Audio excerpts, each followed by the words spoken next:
Welcome to Wife Cheating Story. I hope you have an enjoyable and relaxing time listening. Let's get started.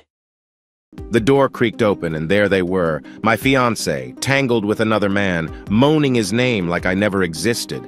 Her whispers of love, lies, her promises, ashes.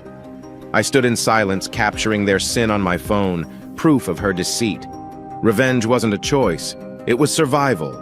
The black X I slashed over our photo was just the beginning. She destroyed my heart. Now I would destroy her world. No apologies, no second chances. My cruel plan unfolded like a storm she'd never escape, turning love into chaos and betrayal into an unforgettable reckoning. As I headed to my classes on Monday, I needed to stop by my girlfriend's apartment to pick up a few things I had left there the day before. I reached the 4th floor and unlocked the door with the key she had given me a while back. I didn't expect anyone to be home. She should have been at school. So I was surprised to hear some noises coming from the bedroom down the hall. If I hadn't needed to go into the spare room that she used as an office, I might not have noticed anything. Feeling curious, I walked quietly toward the bedroom door, which was open a little bit. Inside, I saw my girlfriend, Erica, with a guy I recognized from the football team. The noises suggested they were sharing a close moment. I froze in shock, but I instinctively took my phone out and recorded a short video of the scene. My heart sank as I realized the person I loved was being unfaithful, and it seemed she had been for a while. I didn't know how long, and honestly, I didn't want to think about it any longer. I turned away from the bedroom, tears blurring my vision and my heart feeling heavy. Instead of leaving immediately, I quietly gathered my laptop and some other items from the computer room. I just tossed them into my bag without worrying about being tidy. I had no intention of coming back here. There were also some clothes in the bedroom closet, but I didn't care about getting them at that moment. As I walked out, I glanced around and saw a photo of me and Erica during happier times on the coffee table. There were some markers on the dining table, so I picked up a black one. With a heavy heart, I drew a large X across the photo and placed it next to some books that Erica had been studying. I wanted to make sure she noticed it and understood my feelings. I left the apartment as quietly as I had entered, tossing my key onto the floor just inside the door. I wouldn't need it anymore. I don't think they even realized I had been there or heard me leave. A little about Erica and me. My name is Evan Wright. I wouldn't say I'm particularly good-looking or an athlete. I have short brown hair and gray eyes. I'm not overly muscular, but I'm in decent shape. I would say I'm pretty average. I grew up in a small town in British Columbia. Erica Sims and her family moved into our neighborhood when Erica was 3, and I was a year older. Our parents became close friends, and Erica and I grew up together. She was my best friend, and we shared everything over the years, from our first date to special moments. Throughout junior high and high school, we were nearly inseparable. Everyone called us E2 since she was Erica and I was Evan. The night of my graduation prom felt special for both of us. Even though our parents had some concerns about our relationship, they accepted it. My dad even mentioned that he was surprised we waited so long. We agreed to be patient during high school, and that evening felt like the perfect end to our journey together. When I went to college, we stayed in touch. She came to see me, and I often visited home on weekends. Throughout the year while I was in college and she was finishing high school, we hardly spent more than 10 weekends apart, only longer during exam times. When Erica graduated, she earned a full scholarship to the same college I was attending. She wanted to study biology and hoped to work in the medical field. I was supporting myself by working in tech support for the college computer network. It was a valuable experience that prepared me for the future. I was already catching the attention of job recruiters because of my good grades and work. I also tutored some fellow students who needed help in math or computer classes. When Erica started college, she didn't want to live in the dorms or join a sorority. She talked her dad into renting an apartment close to campus.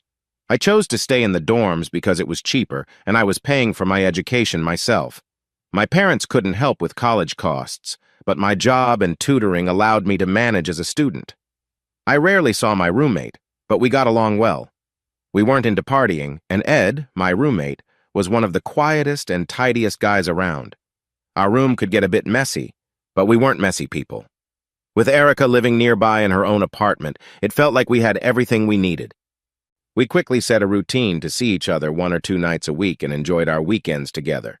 I would go to her apartment on Friday afternoons after class. By the time Erica came home, I would have dinner started and a drink ready. Life was good, and I thought we would eventually progress to the next step in our relationship after finishing school. But that was then. This is now. After leaving the apartment for the last time, I walked back to school feeling anxious and sad. I didn't even try to go to class. I knew I wouldn't be able to focus on the lectures. I dropped off my things in my dorm and headed to the cafeteria, a common spot for all the students.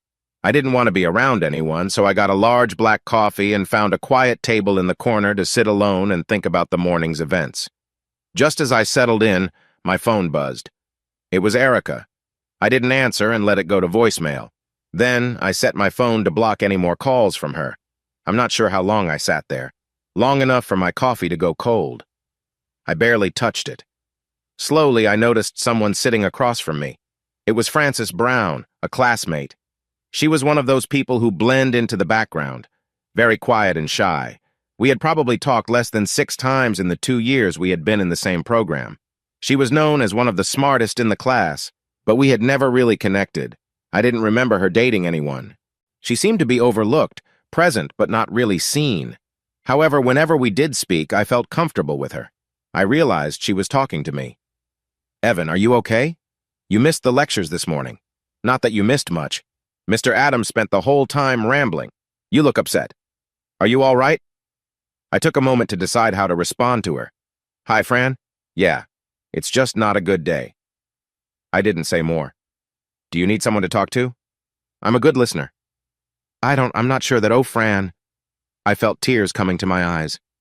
"It's just that I saw Erica with one of the football players, Brad, the linebacker." "What do you mean you saw?" Her question trailed off as she understood. "Oh my God, Evan, I'm so sorry. You two looked like a strong couple. I guess looked is the right word." I wasn't sure I wanted to see her again. And as for Brad, well, I just hoped they were happy. My voice must have been getting louder because I noticed people at nearby tables glancing over. I stood up and left the cafeteria, beginning to walk back to my dorm. Honestly, I didn't want to go there either. Feeling almost numb, I stood by an emergency exit, and the tears started to fall.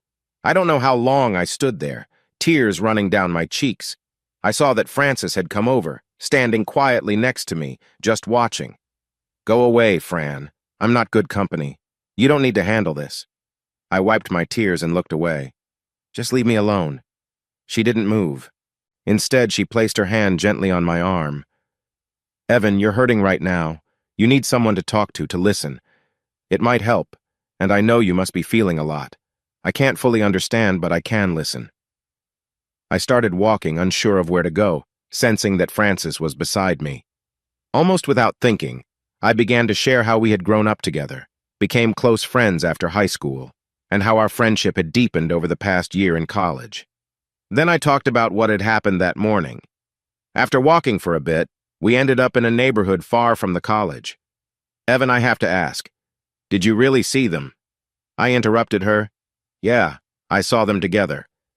I took my phone out and showed her the pictures I had taken that morning and the video of Erica talking about how great Brad was. Frances watched the video, her eyes growing wide, her face turning bright red. "My gosh, I've never seen anything like that. I've heard of it, but I didn't think I'd ever see it, especially with people I knew." She was clearly shocked. "Oh my gosh," she kept repeating quietly. "Have you seen enough?" "I have. I'm not sure what I will do with this, but something has to happen. As they say, don't get mad, get even." I was feeling so frustrated. "Oh my gosh, Erica, why? Why?" I felt too much and sat down on a nearby bench. To her credit, Fran didn't try to stop my tears this time. She just sat there watching me struggle. After a while, she quietly said, "Evan, let's head back or we'll get caught in the rain. A big storm is coming. You can go ahead. Just leave me be. You don't need to deal with this." "You're right. It doesn't concern me. But I see a friend, well, a classmate anyway, who is really upset. I know you are hurting. I don't really think you understand how bad it is, but it's tough. This isn't a burden for you. You're hurting, and I want to help." "Yeah, I appreciate that. Really, I do. But I think I need some time alone, just me and my thoughts. Please, just go. I'll be fine." Okay, Evan, I'll go. But if you need someone to talk to, here is my number. You're the only one I've shared it with, so please don't give it out. Thanks, Fran. If I need someone to lean on, you'll be the first I call. I hope so. With that, she gathered her things and started the long walk back to campus. I stayed on the bench, looking at the ground. Many buses came by, stopping for me, but I waved them on. Eventually, I stood up and started walking back to campus. The rain had begun and kept getting heavier, but I barely noticed. By the time I reached the dorms, I was soaked and cold. Shivering, I changed out of my wet clothes and took a shower. The hot water warmed me up, and I tried to think of a plan, but nothing came. I just felt numb and hurt. After my shower, I put on some comfortable clothes and fell onto my bunk. I covered myself with my blanket and quickly fell asleep. Later, the loud ringing of my phone woke me up. I ignored it. There wasn't anyone I wanted to talk to. The phone beeped with a message. Evan, it's me, Erica. Please pick up. I need to explain. It's not. I got up from the bed and unplugged the phone. Explain? What was there to explain? She had been unfaithful to me. She had said it wasn't the first time, just the first time they got caught. I went back to bed, but sleep wouldn't come. The next morning, my mood matched the dark sky outside. I decided I should at least try to go to my classes. Maybe they would help me forget my pain for a little while. I wasn't hungry, but I stopped by the cafeteria for a large coffee and then went to the computer lab. The rules said no food or drink in the lab, but today I didn't care. I sat at a computer in the back instead of my usual spot near the front. Today was just a lecture, so it didn't matter where I sat. Hardly anyone noticed me. I looked around and didn't see Fran yet. It wasn't like her to be late for class. The lecture started, and for a short while I could push aside the troubles from yesterday. Later, I wondered how English class would be since Erica and I had that class together. I remembered that several football players were in that class too, along with students from the computer science program. I decided I would handle that when I got there. I wasn't looking forward to it. Eventually, the lecture ended, and it was time for English. I thought about skipping the class and getting the notes from someone else, but then I told myself that neither Erica nor Brad would make me miss more classes. The best thing I could do was show up and ignore them. My goal was to graduate with high marks, and I would figure out my feelings later. When I got to English, neither Erica nor Brad was there, but Fran had arrived. She gave me a friendly wave and took her usual seat at the front. I sat further back than normal. When I was with Erica, we liked to sit close to the front with our friends.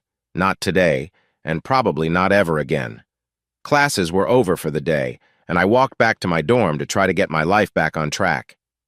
Ed had been by and left a note saying Erica had called a lot and suggested I should call her back to see what was happening. No way was I doing that. I went to the phone and hit the erase button twice, deleting all the messages. I remembered that I had unplugged it yesterday. Ed must have plugged it back in while he was here. I put on some comfortable clothes to go for a long run. I just wanted to listen to music and clear my mind. I was going down the stairs and was almost at the door when Brad came in. He glanced at me and looked away. I ignored him, left the building, and started my run. He didn't know I was aware of his situation with Erica, especially after my last message. Whatever. Too bad for him. The run felt good. I could feel the tension from the past day easing as I jogged along the paths in the neighborhood. I noticed someone coming up behind me.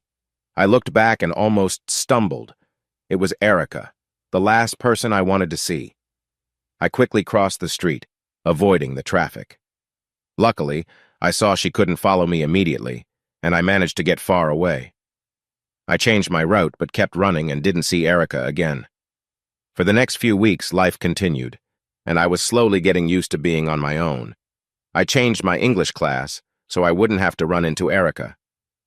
Ed told me, through his girlfriend who knew Erica, that after about a week, Erica had stopped contacting me.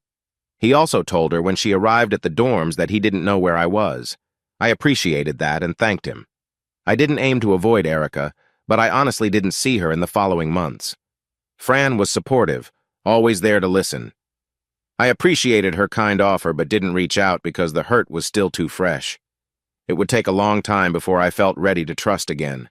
Friends we used to spend time with noticed something had changed. When they asked, I suggested they talk to Erica. Gradually, they began to drift away from me. We remained polite and said hello, but the close friendship we once had was gone. I became more of a loner, focusing on my classes, work, and tutoring. Word got around discussing Erica with me was not a good idea. As Christmas break approached, my mother called to ask if I planned to come home for the holidays. I felt a bit guilty for not keeping in touch more, either by phone or email. Honestly, I hadn't thought much about it. Mom, I'm not sure I'd be good company. Things aren't going well right now. Listen, Evan, your sisters and brother are excited to have their big brother home for Christmas. They love hearing you talk about university. I know you can't really afford gifts, but that's okay. We just want you home for the holiday. But Mom, no buts. If you need bus fare or gas money, we can help. No, it's not that, Mom. I can take care of myself. I have a good job at the university, and I also help other students. But there's something deeper I need to understand. Are you okay? Is there something wrong? No, Mom. You should talk to Erica's mom about it. It's just too hard to talk about, even after a few months. Are you having problems with Erica? I can't believe this. You two were so close. Were, Mom. Were. We were close.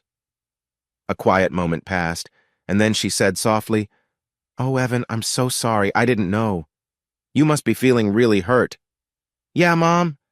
It feels like part of me is gone. I don't think I can be around others right now, so I'll stay here and work.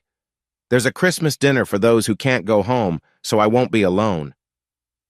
We talked about many things for a few more minutes, and I promised I would think about coming home, even for a few days. I felt so unhappy and hurt that even the idea of going home and acting normal made me anxious.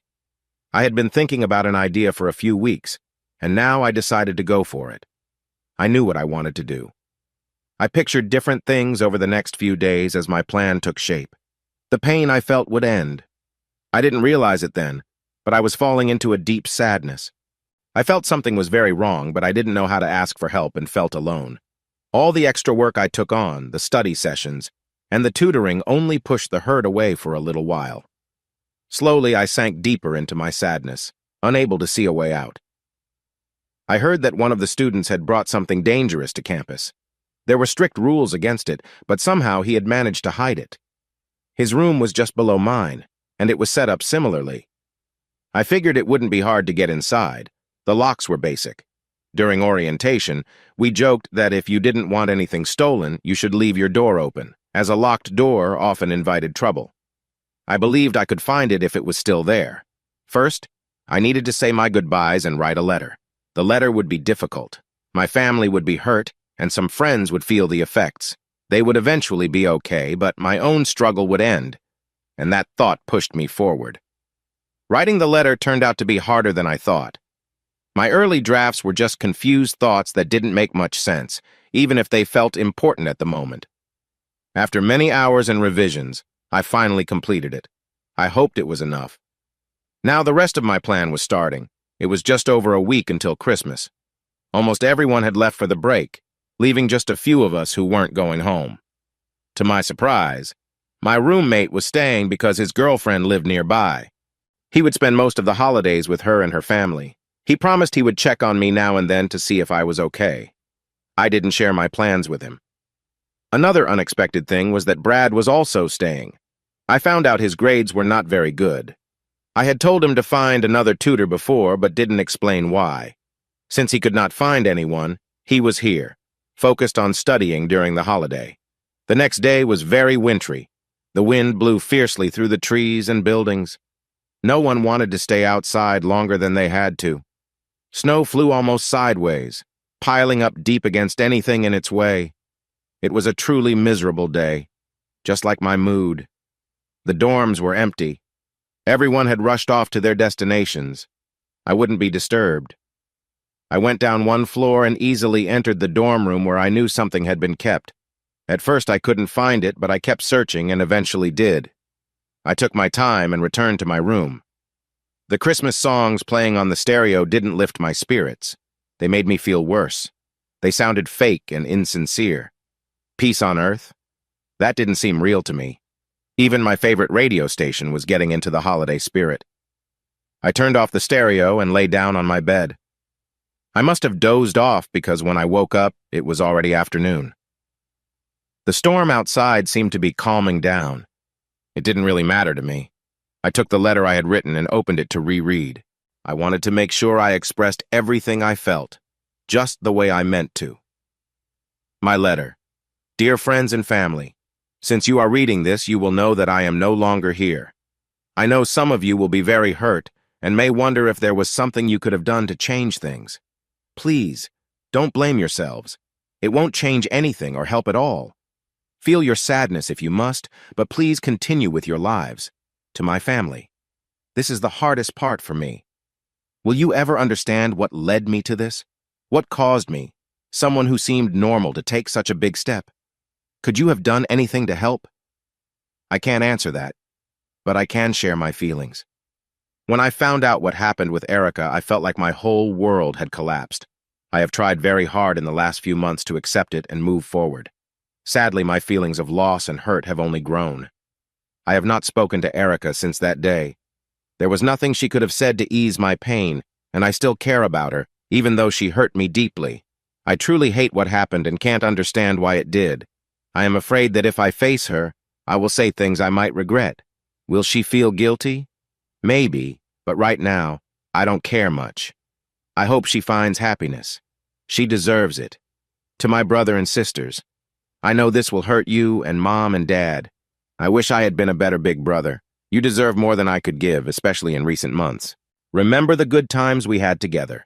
Grow up and be the responsible people I know you can be.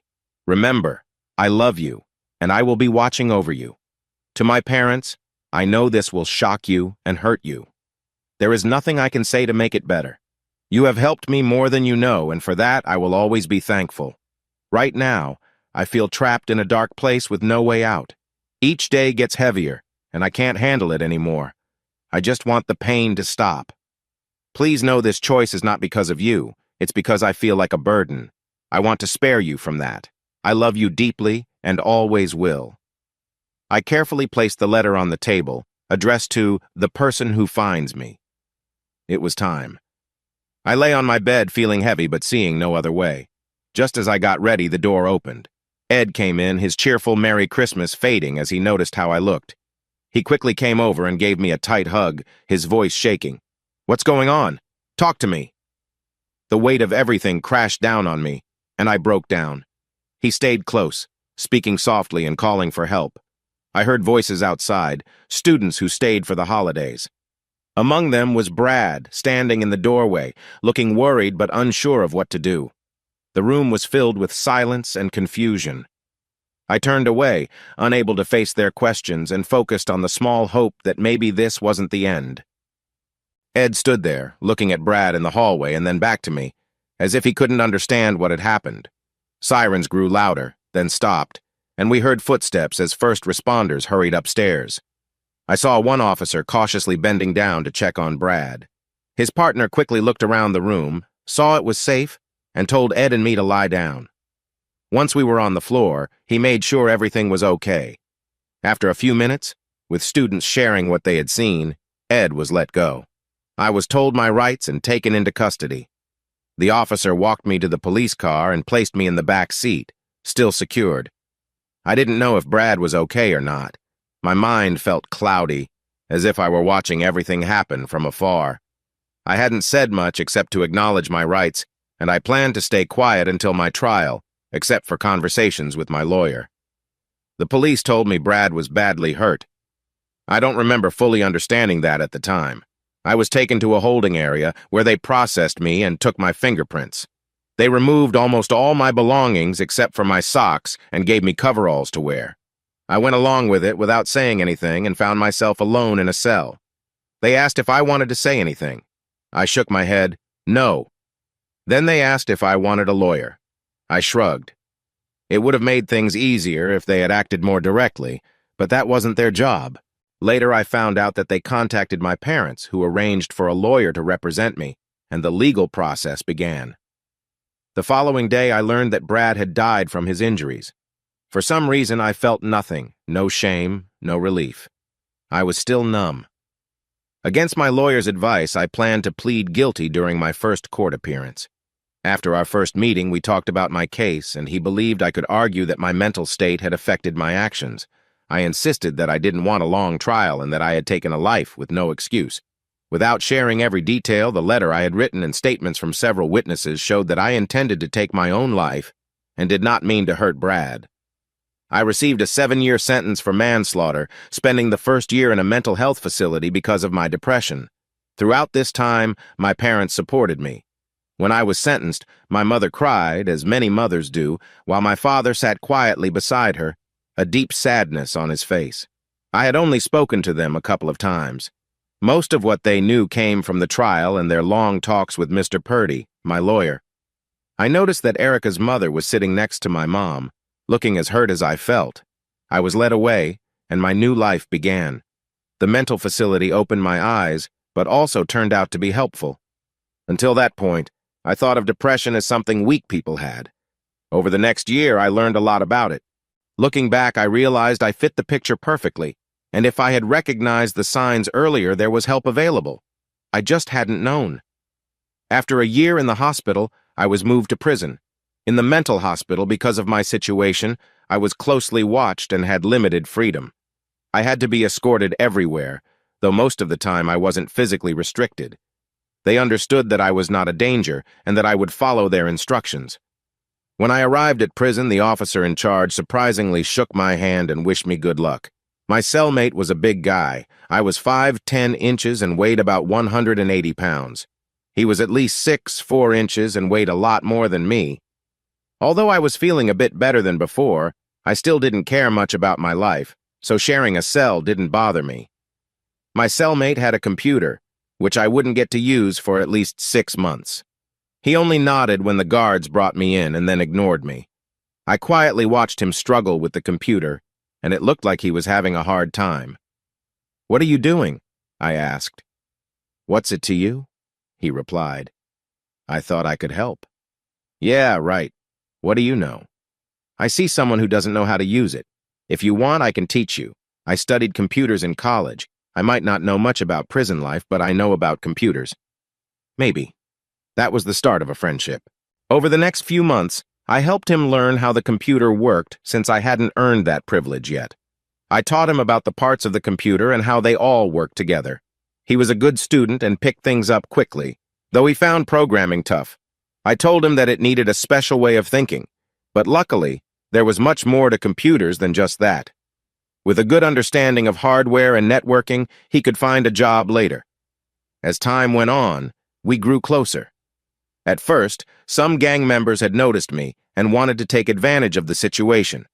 Jim made it clear that they would have to deal with him if they bothered me. I wasn't his possession. I was his tutor, so they left me alone because of his protection. I initially worked in laundry, which was the least wanted job in prison. I learned how tough some inmates could be, but Jim kept them away from me. After about 2 years, I was called into the warden's office. Word spread that I could teach about computers. He asked if I could set up classes for interested inmates who had earned the chance to learn. He had my file on his desk, showing that he knew my background. Some guards had seen my work with Jim, and the information reached the warden. He was impressed and wanted to start a trial program. We talked about it in detail, and the warden asked me to put together a list of materials I would need to teach a class of 10 students. It was going to be a test run to see how well the program would go and how I would teach. I made a list and gave it to one of the guards before turning my attention back to my tasks. I was happy to teach Jim and had moved from working in the laundry to doing outdoor jobs like picking up trash. It felt good to be active and useful. During this time, Jim taught me about weightlifting. He had always loved it and kept lifting even in prison. He showed me the right way to lift weights, and I started to get stronger. I transformed from someone who wasn't in shape to being much fitter. I also learned that Jim would be leaving prison around the same time as me unless we got out earlier. I applied for early release, but wasn't surprised when it was denied, so I didn't try again. About 6 months after I talked to the warden, he called me to his office again. I wondered what it was about since being called in usually meant trouble. I had forgotten about the proposed computer program. The prison would soon have a fully equipped computer lab, with space for 1 teacher and 10 students. The program would start with basic computer skills, and then move to networking. but there would be no internet access in the lab. I was asked to create a curriculum for the program, and they wanted to start it in about a month. "Evan," the warden said as I was leaving his office, "this is a great chance for you and the other inmates. You've done well here, and we are happy with how you've improved. Don't mess this up." "Warden, I've made mistakes in my past, but I won't do that again. You can count on me."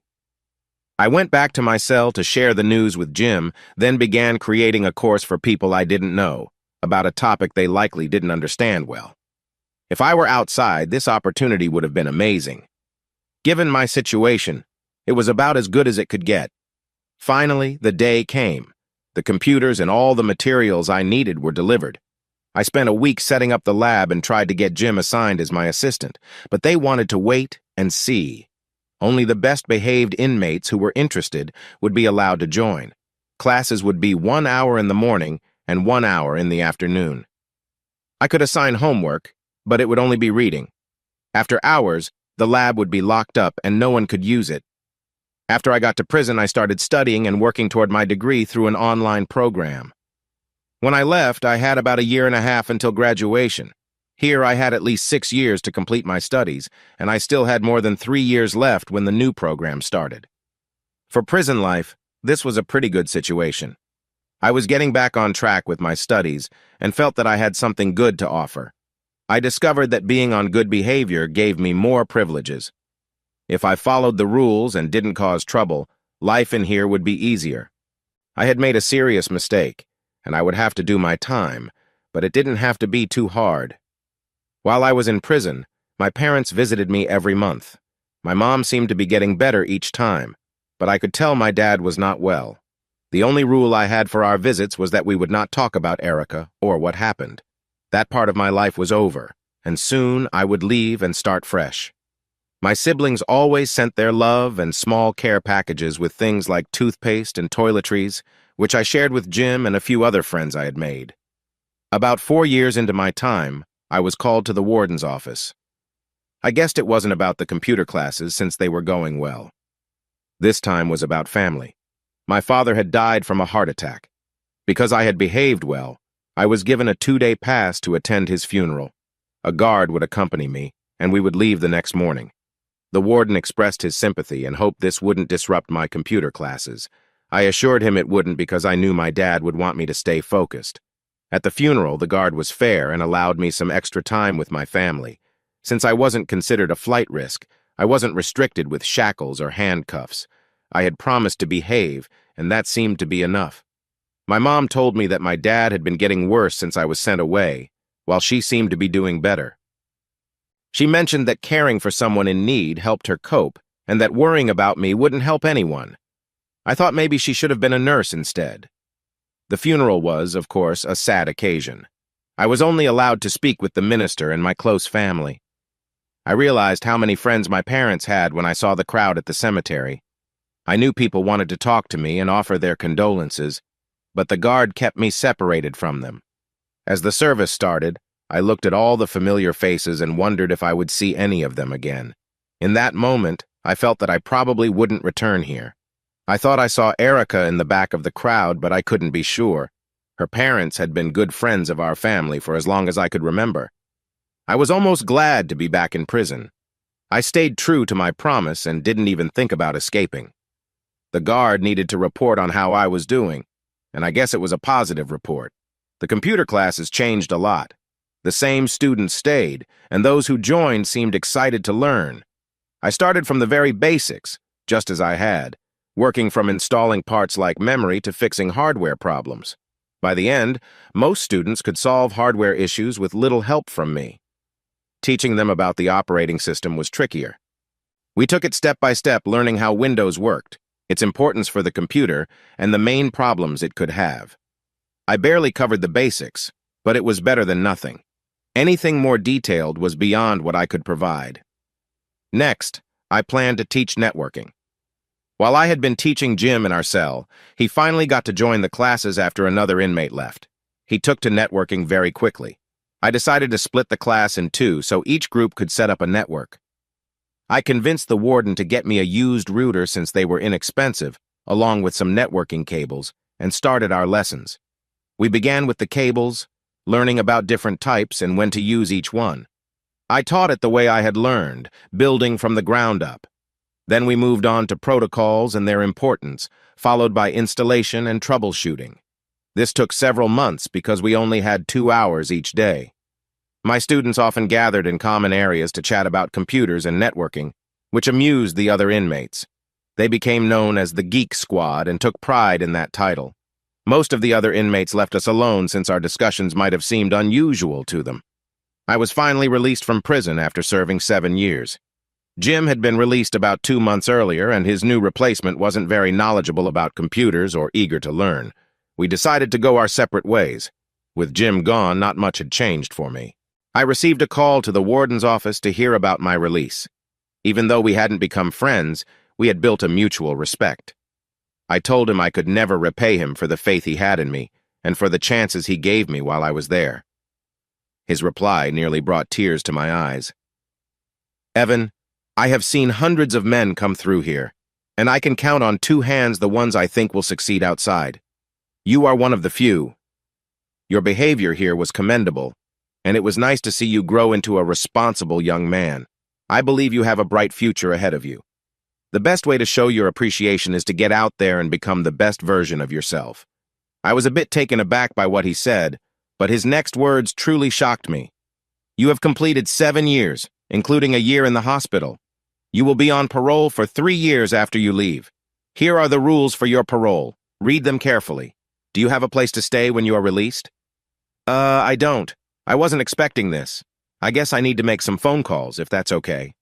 "Of course. Officer, please take Mr. Wright to the visiting area so he can make his calls. Evan, your release is set for next week. Good luck. I hope not to see you back here." "Thank you, sir. I'll do my best to make you proud." And so, I was released. My youngest sister, Debbie, told me I could stay with her until I got settled. She and her husband had a spare room in their basement for me. She met me in the parking lot with a big hug and talked excitedly all the way to her house. Jerry, her husband, wouldn't be home until about 5 o'clock, so I could relax and enjoy my first day of freedom. I didn't want to go anywhere and gladly sat in the sun in their backyard, playing with George, their very spoiled Shih Tzu. I became his new best friend by throwing the ball for him. Debbie came out and said she needed to go to the store. I told her I was fine and would keep an eye on the house. She laughed as George curled up on my lounge chair, sound asleep after our game. I sipped iced tea and enjoyed the calm. I must have dozed off, because then I heard my brother, James. "Hey, you look good. I'm glad you're out. I thought we could hang out for a bit. My boss gave me some time off. He knows all about you." He chatted for a while and we caught up with each other. He was assistant manager at an auto parts store and seemed to have a promising future. His girlfriend was a dental assistant and was coming over later. My other sister, Barb, and her partner would also come by. The only one not there was Mom. She couldn't make it until tomorrow and would stay with Barb. Debbie returned and started preparing dinner. James took charge of the barbecue and was happily cooking when Jerry got home. He welcomed me warmly and expressed his happiness to finally meet his oldest brother. The fact that I had just gotten out of prison never came up at all. We started talking about computers and how they could help run Jerry's office supply business. He had important contracts and needed help with the paperwork. It gave me something to think about. Barb and her partner Brenda came over soon after Jerry arrived. I was a bit surprised by their relationship, but if they were happy, that was fine with me. At first they seemed a little shy around me, but they soon realized I would not judge them. We all sat down to eat together, with George at my feet hoping for scraps. It felt like a family gathering with lots of laughter, teasing, and chatting. I was happy to be out. I didn't know how much I had missed my siblings. Later, after everyone left, I asked Debbie if I could take a shower. She laughed and said I didn't need to ask. I was used to only showering once a week, so old habits were hard to break. A bath would have been a real treat. I felt tired and went to bed after my shower, thinking I would sleep well. However, the bed was too cozy, and the house was too quiet. Even in quiet places, there is usually some noise, and I realized it would take time to get used to my new life. After all, it had not even been a full day yet. Giving up on sleep, I quietly went to the kitchen for some iced tea and then sat outside on the deck. The night was beautiful, no moon, and the stars shone brightly because I was finally free. I thought about what kind of program would work best for Jerry, imagining different scenarios in my mind. I felt sure I could adapt a current product or come up with a new idea, which was something to explore in the coming days. The next morning, after breakfast and another nice shower, I took the bus downtown. I knew I had some money saved in the credit union I had used while at university, but I wasn't sure how much. I was happily surprised to find over $5,000 in my account. I asked the teller for current statements going back almost 8 years. She needed to call her manager for help, and I was warmly greeted by someone I knew from university. He had been in a different program, but we had shared a few classes. He invited me into his office while one of the staff members got my statements. I took the chance to ask about business loans and what I would need to set up an account. Since I had earned my degree while in a difficult situation, I thought about starting a small shop for computer repair and business networking. I wouldn't need a lot of money to begin and could talk to suppliers about prices and financing. Fred, the manager, advised me not to rush into loans right away and suggested that I focus first on getting the business started before thinking about expansion. I appreciated his advice and thanked him as I took the papers and headed back to Debbie's house. Now, I had 2 main tasks: finding a place to live and setting up a workspace for my shop. Another big decision was where I would start this new chapter. I decided during my dad's funeral that returning to my old hometown was not an option. Debbie took me to Fairview to meet my parole officer, Tim Simpson, who turned out to be a nice person. I asked for permission to move to Kent, a town of around 20,000 people, located between my hometown of Bridgeville and the university in Fairview. When I shared my plans, he was supportive. I would still need to go to Fairview for our meetings, but I didn't think that would be a problem. My next job was to find an affordable car to help me get around. I got approval for that too, even though I wasn't sure I really needed it. I thought I might have to take a driving test or a refresher course. He suggested that could be a good idea, but said I could decide later. I got back to Debbie's just in time for lunch. While we ate, I explained my plans to her.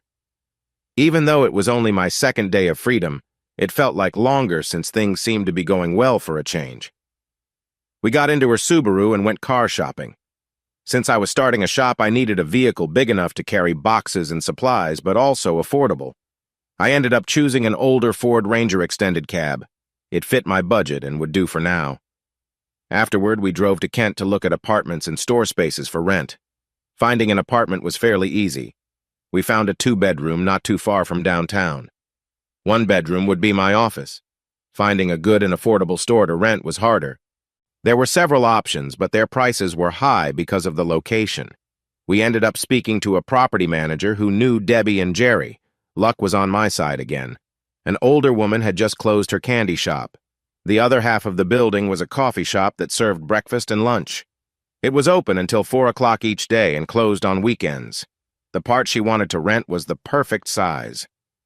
Over coffee, I learned that she wanted to sell the whole building in the future and move to the coast to be closer to her grandkids. This was her 5-year plan.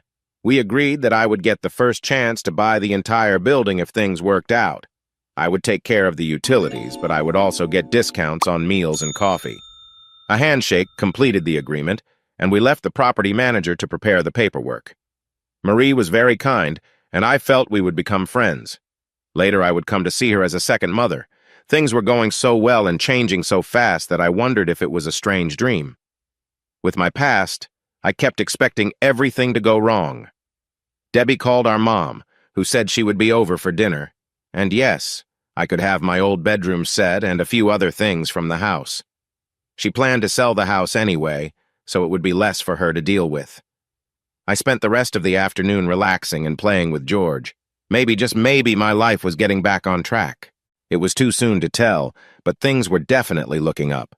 The next few weeks were busy, but finally, I was in my apartment, and my store was almost ready to open. I just needed to wait for the local government to give their approval. Jerry, with his business contacts, was a huge help. I found him to be a great guy and perfect for my little sister. We weren't just brother-in-laws, we were becoming friends. I was organizing the store when the bell rang, signaling someone had entered. The security camera showed a woman looking around. I went out front and said, "I'm sorry, I'm not open yet." And then I realized it was my sister Barb. "Evan, I just thought I'd stop by and see how things were going. Debbie said you're almost ready to open." "Yeah, just waiting for the officials. You know how slow they can be. But I'm good at waiting. I've learned that. Don't sell yourself short. From what I've heard, you've done a lot more than that. I never thought my big brother would become a teacher." "Who have you been talking to?" "Evan, your parole officer is Wendy's brother. He and his wife were over at our place the other night, and I asked about you. He thinks very highly of you, even though you've only met once. I guess the report from prison was quite the eye-opener." "Yeah, well, I just tried to keep busy until my time was up." "Just keep thinking that, big brother," she said, laughing and giving my arm a light punch. "Come on, let's go get a coffee." We went next door to Marie's cafe and found a spot at the back. Marie came over with our coffees and thanked me for setting up internet access in the cafe. She had always wanted to do it, but thought it would be too costly and time-consuming. I told her it took me about 2 hours with some old parts, and I joked that it would cost her a lunch someday. "Evan," Barb said, "I'm not really sure how to bring this up." She took a deep breath and continued, "It's about Erica." I thought, "Don't even go there, Barb." I felt a wave of anger. Why was she bringing up Erica? That was a closed chapter. As far as she goes, she doesn't exist in my world, and she won't. Ever. That topic isn't up for discussion. I knew you'd feel that way. She placed her hand over mine and gave it a gentle squeeze. "Evan, I understand how you feel, but please listen to me." I sat quietly for a moment, feeling confused as memories of the past 7 years rushed through my mind. I didn't want to discuss her and certainly didn't want to see or talk about her. "I'm sorry, Barb. No, that topic is off limits." "But Evan, I just want to—" "No, Barb. That's not something I want to talk about. I have spent so long moving past that, so please, I don't want to hear her name again." She nodded, understanding what I meant. We talked about other topics, but the heaviness in my chest remained. After a while, she stood up. "I have to go back now. Wendy and I have some plans." She waved goodbye quickly and left. I went back to my shop but found it hard to focus. I realized I needed someone to talk to, someone who could offer a different viewpoint or at least understand what I was feeling. Jim, my old friend from prison, came to mind. I had located him near Vancouver. I wasn't sure if he was working, but I thought to call him after dinner. "Jim, it's Evan. How are you? I finally found you. What brought you to the coast?" "Evan, good to hear from you. Things are tough. I'm living in my parents' basement suite right now. Not much work around for a big guy like me who's just out." "I'm sorry to hear that. I didn't think about it. After being told what to do for 7 years, I decided I wanted to be in charge. I started my own business. I'm hoping to open it in a week or so once all the papers are ready." "That's great for you. I wish I could do something like that too, but places are so expensive. My parents offered to help, but it just doesn't feel right. I want to work in computers again, but it's hard to make ends meet." We talked a little longer, and an idea popped into my head. Jim would be a good addition to my store. "Jim, I have an idea. Give me tonight to sort it out, and I'll call you tomorrow. Will you be at this number?" "Yeah, I'll be here. What are you thinking?" "I'll let you know tomorrow if it might work out. I don't want to set your hopes too high, but I have something in mind." "Okay, thanks for calling. It's nice to hear from you. Talk to you tomorrow." "Goodbye, Jim." I made a couple of other calls, planning to take care of the rest in the morning. I felt a bit lighter. I might be able to help both myself and a friend. The next morning, I called the credit union manager. I explained my plan, and he said it looked good from their end. Then I reached out to my parole officer, unsure how he would respond to my idea, or if he would want to take on more work. I made an appointment for that afternoon and went to Fairview to share my idea. I'm thinking about bringing in a friend to help with my business. The thing is, he's got a past like mine. Right now he's at the coast, but I know he'd come here if he had a chance. I have to say he's very skilled. We were once cellmates, and I even taught him in the computer class I led. He took to it well, and I was sure we would work well together. "All right, Evan, tell me more," he said, and I explained my plan. "This sounds promising, Evan. Let me make a few calls and get back to you. Do you know who his parole officer is?" "No, but I can find out." "That's okay. I can check our records. Will you be at home or the store later?" I'll be at the store until about 5 o'clock, then home. Great. I'll update you later today. That's all I can ask for. Thanks. I walked out of his office feeling happy, got into my small truck, and ran some errands. I visited Jerry to get more details about the computer program I was thinking of designing for him. Over coffee, we talked about a few options and agreed that adapting an existing program was best. I told him I would check into a few options and look into getting a developer's license. I returned to my store and waited for the phone to ring. Though I wasn't open yet, I had things to do. I went next door, grabbed a coffee and a sandwich, chatted with Marie for a few minutes, and went back to the store. The phone was ringing when I arrived. Evan? Tim Simpson here. Yes, Mr. Simpson. Just call me Tim. Okay, Tim. Here's what you need to do. He shared all the details about what Jim would require. Next, I called Jim. I could sense his mood lift over the phone as I explained the plan and what he needed. My main worry for both of us was staying afloat until the business could support us. I hoped it would only take 6 months, but expected it might be longer.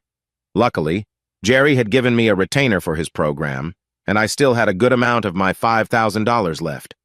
If everything worked out, Jim could be joining me in about a month, and he seemed very excited. I talked to my landlord and found that she had a 1-bedroom available on the 2nd floor. It would work for now, so I put a hold on it for Jim. Everything was coming together. Soon I would have a friend working alongside me. When Jim arrived, we would need to come up with a new business name, but that could wait. The next few weeks were busy. I finally completed all the government paperwork and opened my doors.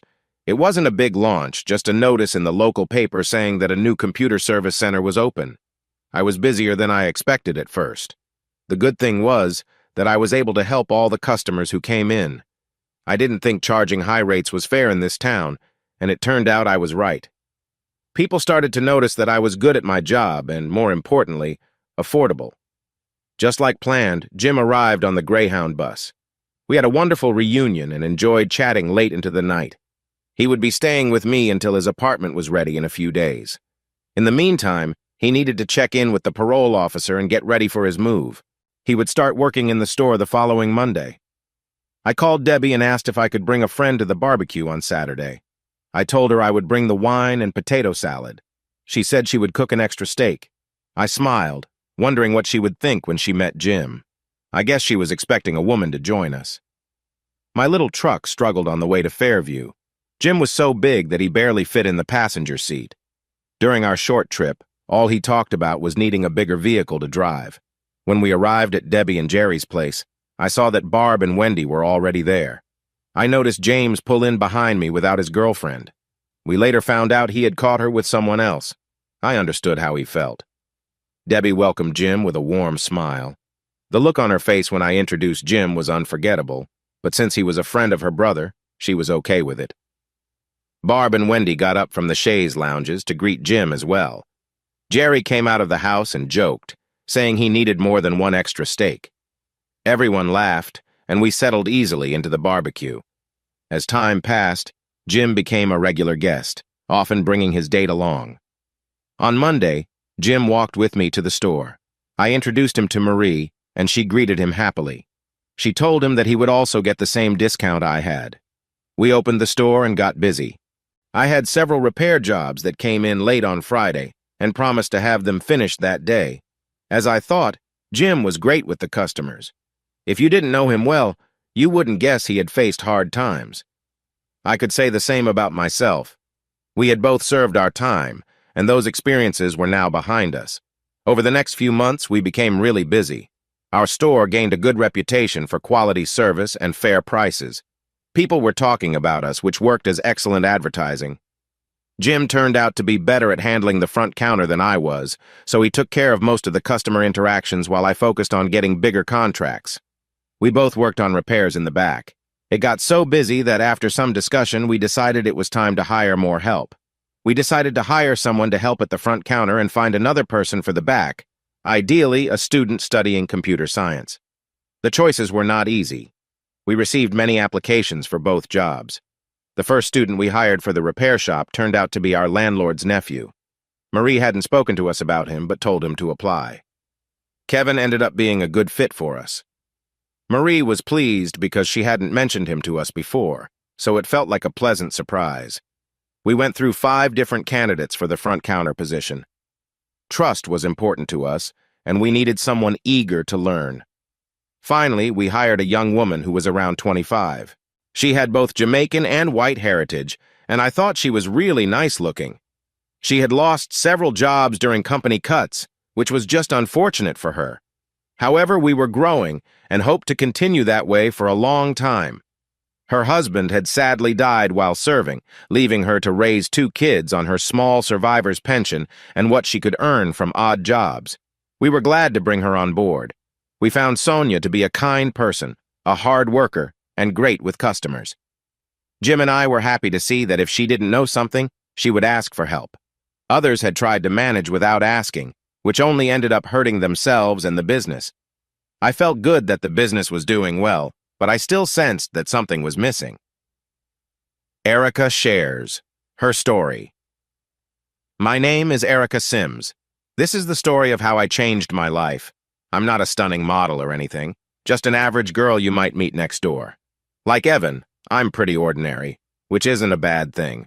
I'm about 5'2" and weigh around 105 pounds. I dress simply, and Evan always said that what really matters is our character. Evan and I grew up together and were best friends for a long time. We became a couple when he finished high school. Everyone thought we would get married eventually, known as E2. I followed Evan to university the year after I graduated. I convinced my dad to let me rent an apartment instead of staying in the dorms. The idea of being part of a sorority did not appeal to me, and I enjoyed being independent in my own place. Evan visited often, and we shared a comfortable companionship that sometimes felt like a marriage. I loved coming home on Fridays after class to find dinner waiting and drinks ready. Evan could cook just as well as I could, so our meals were tasty and varied, and we felt close. During the first year, we focused on each other completely. We had a big group of friends made up of computer fans on his side and science lovers on mine. We had a lot of fun together, even during the summer breaks when we spent a lot of time hanging out. We both had summer jobs. He worked with computers, and I was at a recreation center. Life was good, and I was happy. So was Evan. We were in love, and everyone could see it. But things changed when my second year started, and his third. Evan and I only had one class together, English, since he was focused on computer science. Our class schedules didn't let us spend much time together, but we would meet at my apartment a few evenings a week and, of course, on weekends. Our social life was still the same, mostly hanging out with friends on Saturdays. There was a new student in most of my classes named Brad. He had come from another school on the East Coast. I won't go into too much detail, but he caught my interest, and I found myself getting closer to him. I told myself that since Brad was so different from Evan, and it was just something casual, it wouldn't hurt too much. I knew it would upset Evan if he found out, but I thought that wouldn't happen. I figured Brad would only be a short-term thing. It's strange how we can convince ourselves that our wrong choices are okay. We usually met on Monday mornings at my apartment because that's when we both didn't have classes. I told Evan I had classes then, and he would usually head back to his dorm that Sunday night. Brad and I would enjoy our mornings together, and after he left, I would get ready for my afternoon classes. Brad wanted more, but I told him we were just friends, and that Evan was my partner. Then came that awful day. Even now, I don't know how Evan found out. Just as usual, Brad and I were in the bedroom when he left. I had just taken a shower and got dressed for school when I noticed a photo of Evan and me on the table next to my books, crossed out with a thick black X. My first instinct was to call Evan. I picked up my phone but was distracted by seeing the key to my apartment on the floor. I quickly called his cell, but it went to voicemail. I then tried his room phone, but there was no answer. It just went to the answering machine. When I went into the other room that I used as an office, I noticed his computer and all his things were gone. That made me sure he had discovered the truth. After trying to reach Evan, I called Brad and told him it was over. I explained that Evan had found out about us. Yes, I had enjoyed our time together, but that was it. I told him I would not see him again except in class.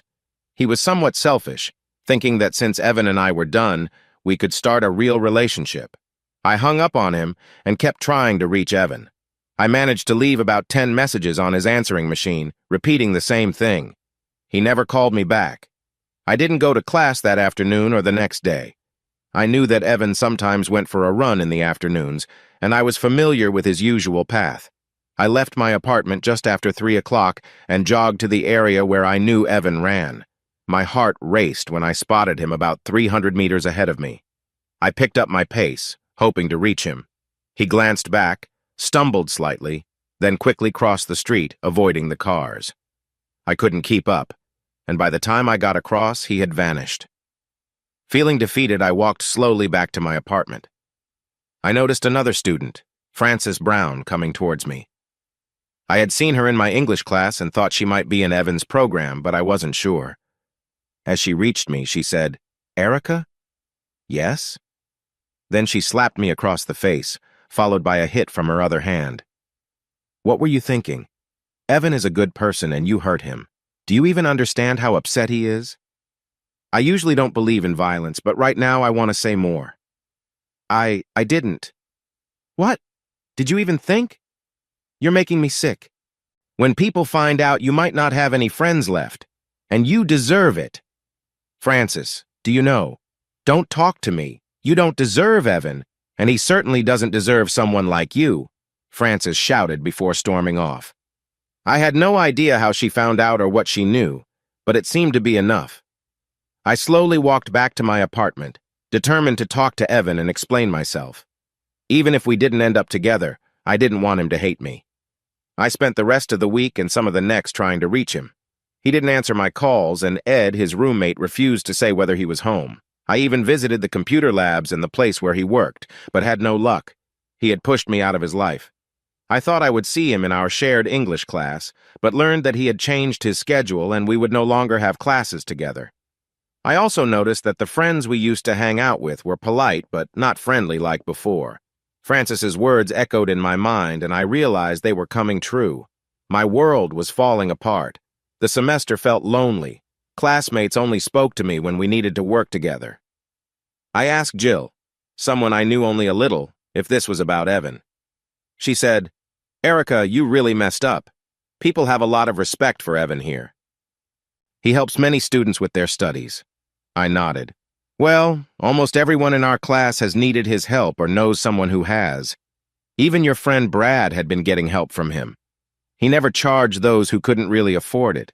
You just took from him. Everyone can see it but you. You were so focused on what you wanted that you didn't think about him. The others in this class might never forgive you for that. I know I won't." With that, Jill turned and walked away. I didn't realize how respected he was because he never talked about his achievements. It just wasn't who he was. I had never thought my actions affected more than just the three of us. I came to understand how selfish and immature I had been. I also found out that Brad was getting help from him. Neither of them had mentioned it. Well, that wasn't going to happen anymore. I accepted that I needed to finish the semester and then leave this school. There was no way I could keep studying here. I told my parents I would be leaving school at the end of the semester and would look for another one. I didn't give details, saying we could discuss it when I got home for the holidays. I would arrive about a week before Christmas. When I stepped inside my house, I felt like they knew what I had done. To my surprise, there was no yelling or screaming, which I might have deserved. My dad wouldn't talk to me at all, and my mom just said, "How could you?" She would only answer my questions with a simple yes or no, and wouldn't say more. Her kitchen, where I had spent so much time laughing and talking with her, felt almost closed off except for meals. My brother was away and wouldn't be back for another year. Unless someone told him, he wouldn't know what happened, at least until he returned. For that, I was thankful. The day after I got home, Mom sat me down in the kitchen. Dad was at work and wouldn't be home for a couple of hours. "Erica, we need to talk. I heard about you from Evan's mother. He isn't coming home for Christmas and mentioned that something happened. He didn't say what it was, just that something occurred between you. And if we wanted to know, we should ask you. What happened?" I broke down, and between tears I told her the whole story, taking responsibility for my actions. She didn't interrupt me. She just listened, her expression serious as I spoke. When I finished, she simply said, "If you weren't my daughter, whom I love very much, I would be very upset with you. What were you thinking? Or were you even thinking? Evan's mother will be hurt when you tell her, And you will tell her. We're going over there in about 10 minutes. Go get ready." There was no softness in her tone at all. I felt like I was entering a tough time.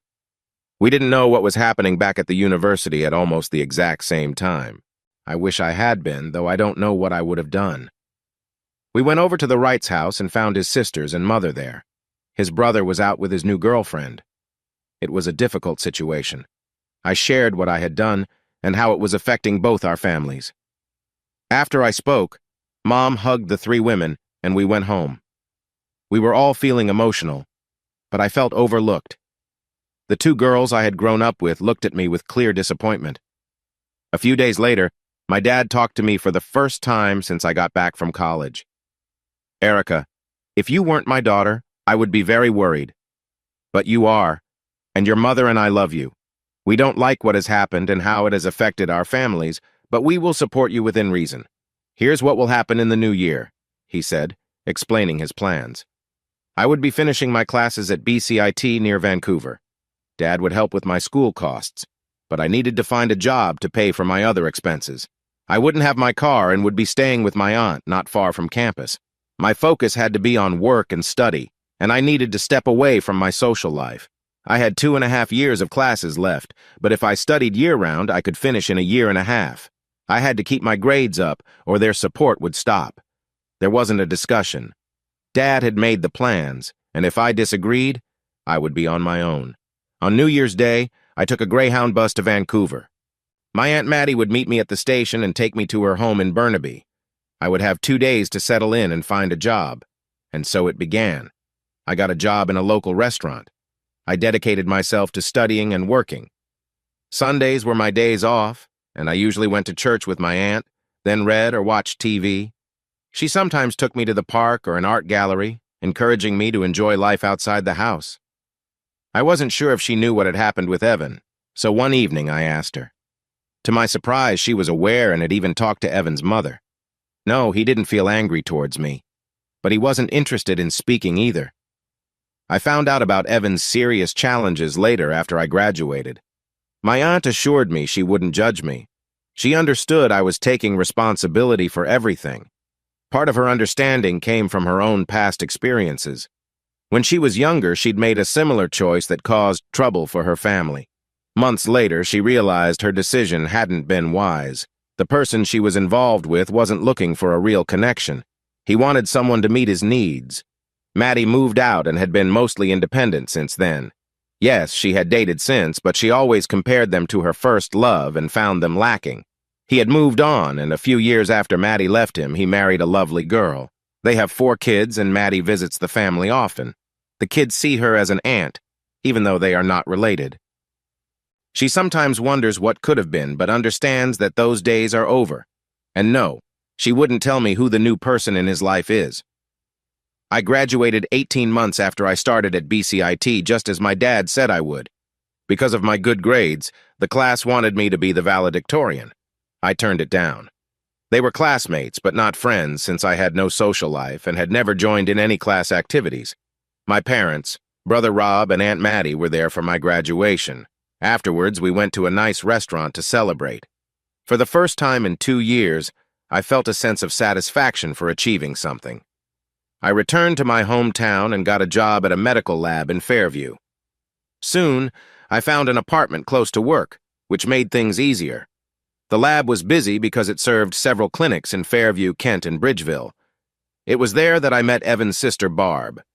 She came to the lab for some routine blood work, and I was assigned to help her. I entered the room without knowing who I would be seeing and found her waiting for me.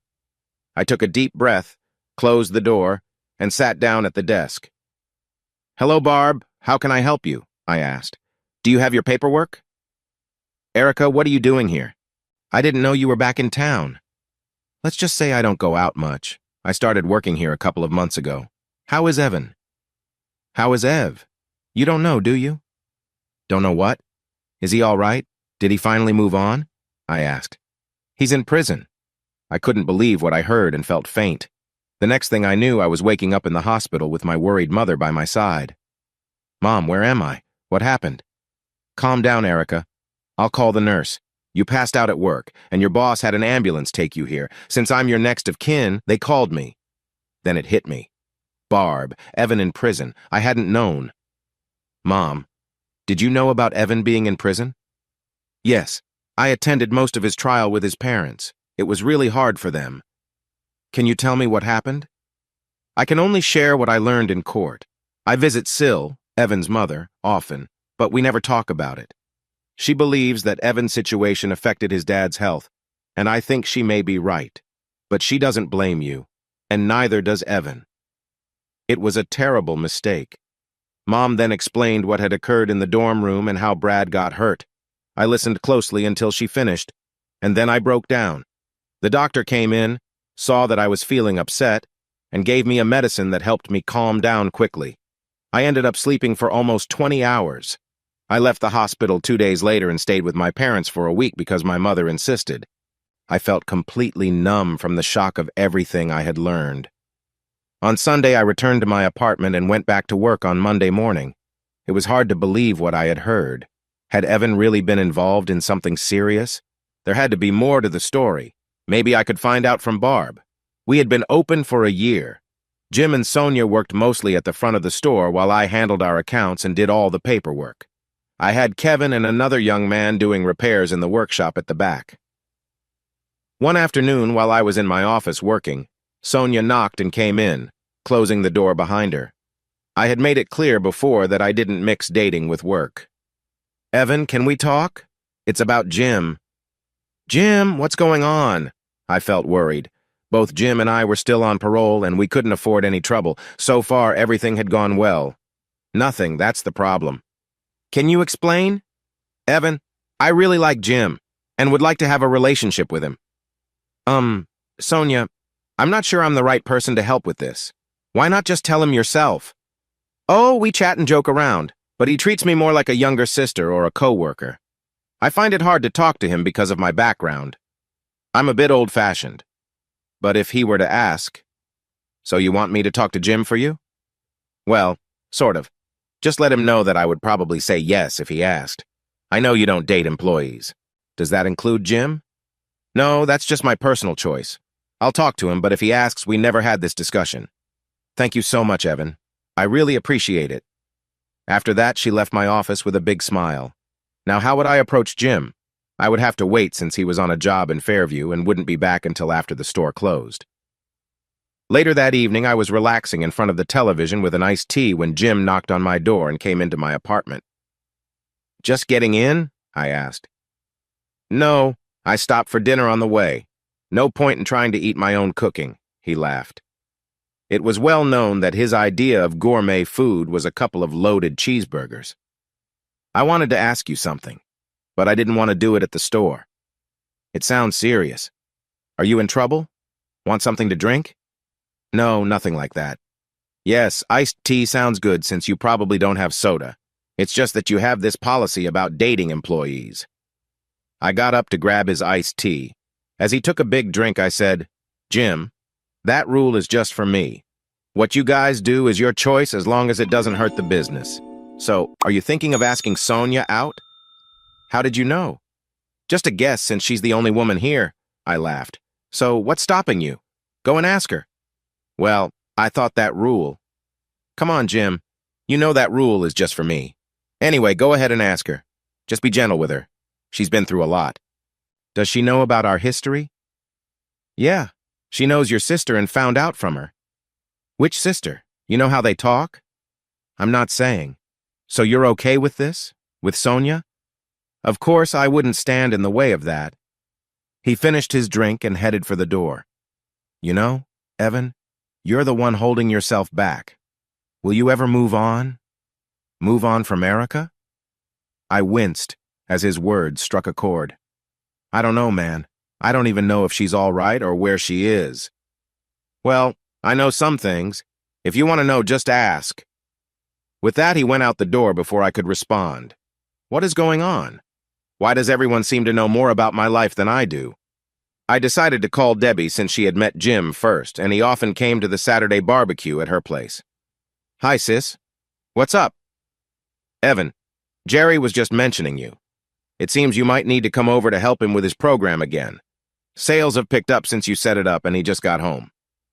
Sis, have you been talking to Jim? Only at the barbecues, should I? I know he chatted with Barb and Wendy a few times. I thought it was about parole since Wendy's brother is your officer. Why? What's going on? Do you know Sonia from the shop? I've only seen her. She seems nice. Why, is there a problem? Not yet, but there could be if Jim and Sonia start dating. He wanted me to support him asking her out. I don't get it. Why would he need your support? She sounded confused. I have a rule about not dating employees. He thought it applied to everyone, but I meant it for myself. The others can date as long as work isn't affected, so I guess I did give him my support. I thought he heard about her from you since you're close in age and he visits often. It wasn't me. It must have been Barb and Wendy. I'm sure they know her from her past job. I think Barb has talked to her in your store. I hope Jim and Sonia hit it off. I like him. He's like the big teddy bear I always wanted and really nice. Yes, he is. We chatted for a few more minutes, and then I hung up. So, Barb and Wendy. Now I was unsure how to approach them since they had information about Erica. To be honest, I never really got over her, even after everything that happened. I called their house, and Wendy answered, Evan, what a nice surprise. What's up? Hi, Wendy. I was wondering if you both wanted to have lunch tomorrow. I have some things I'd like to discuss. Sure, Evan. I'll let Barb know. She's at the neighbor's right now checking out some decorating ideas. Great. I'll pick you up at noon. Don't be late, I joked before hanging up. The next day, I arrived at Barb and Wendy's home decorating business just as they were leaving. They both jumped into my truck, and I drove to one of the best family restaurants in town. Once we were at our table and had ordered, I said, Okay, you two. What have you been saying about me and Jim? I don't mind for myself, but Jim is trying to build a good life, and I don't want anything to go wrong.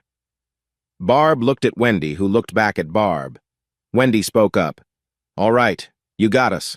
I got some information from my brother, your parole officer. He isn't supposed to share about his clients, but we, along with his wife Meg, talked to him, so he told us a bit about both of you. He thinks you have things under control or he wouldn't have said anything. Did you tell Sonia about us? I asked. Yes, we saw her in the supermarket one day and she asked about Jim, so we met for coffee and told her what we knew. We wouldn't mislead her, Wendy replied. Barb nodded. We just shared what we heard. You both served time for manslaughter, you're both on parole, and your officer says you're doing well. Honestly, Evan, we didn't say anything else. All right, don't worry.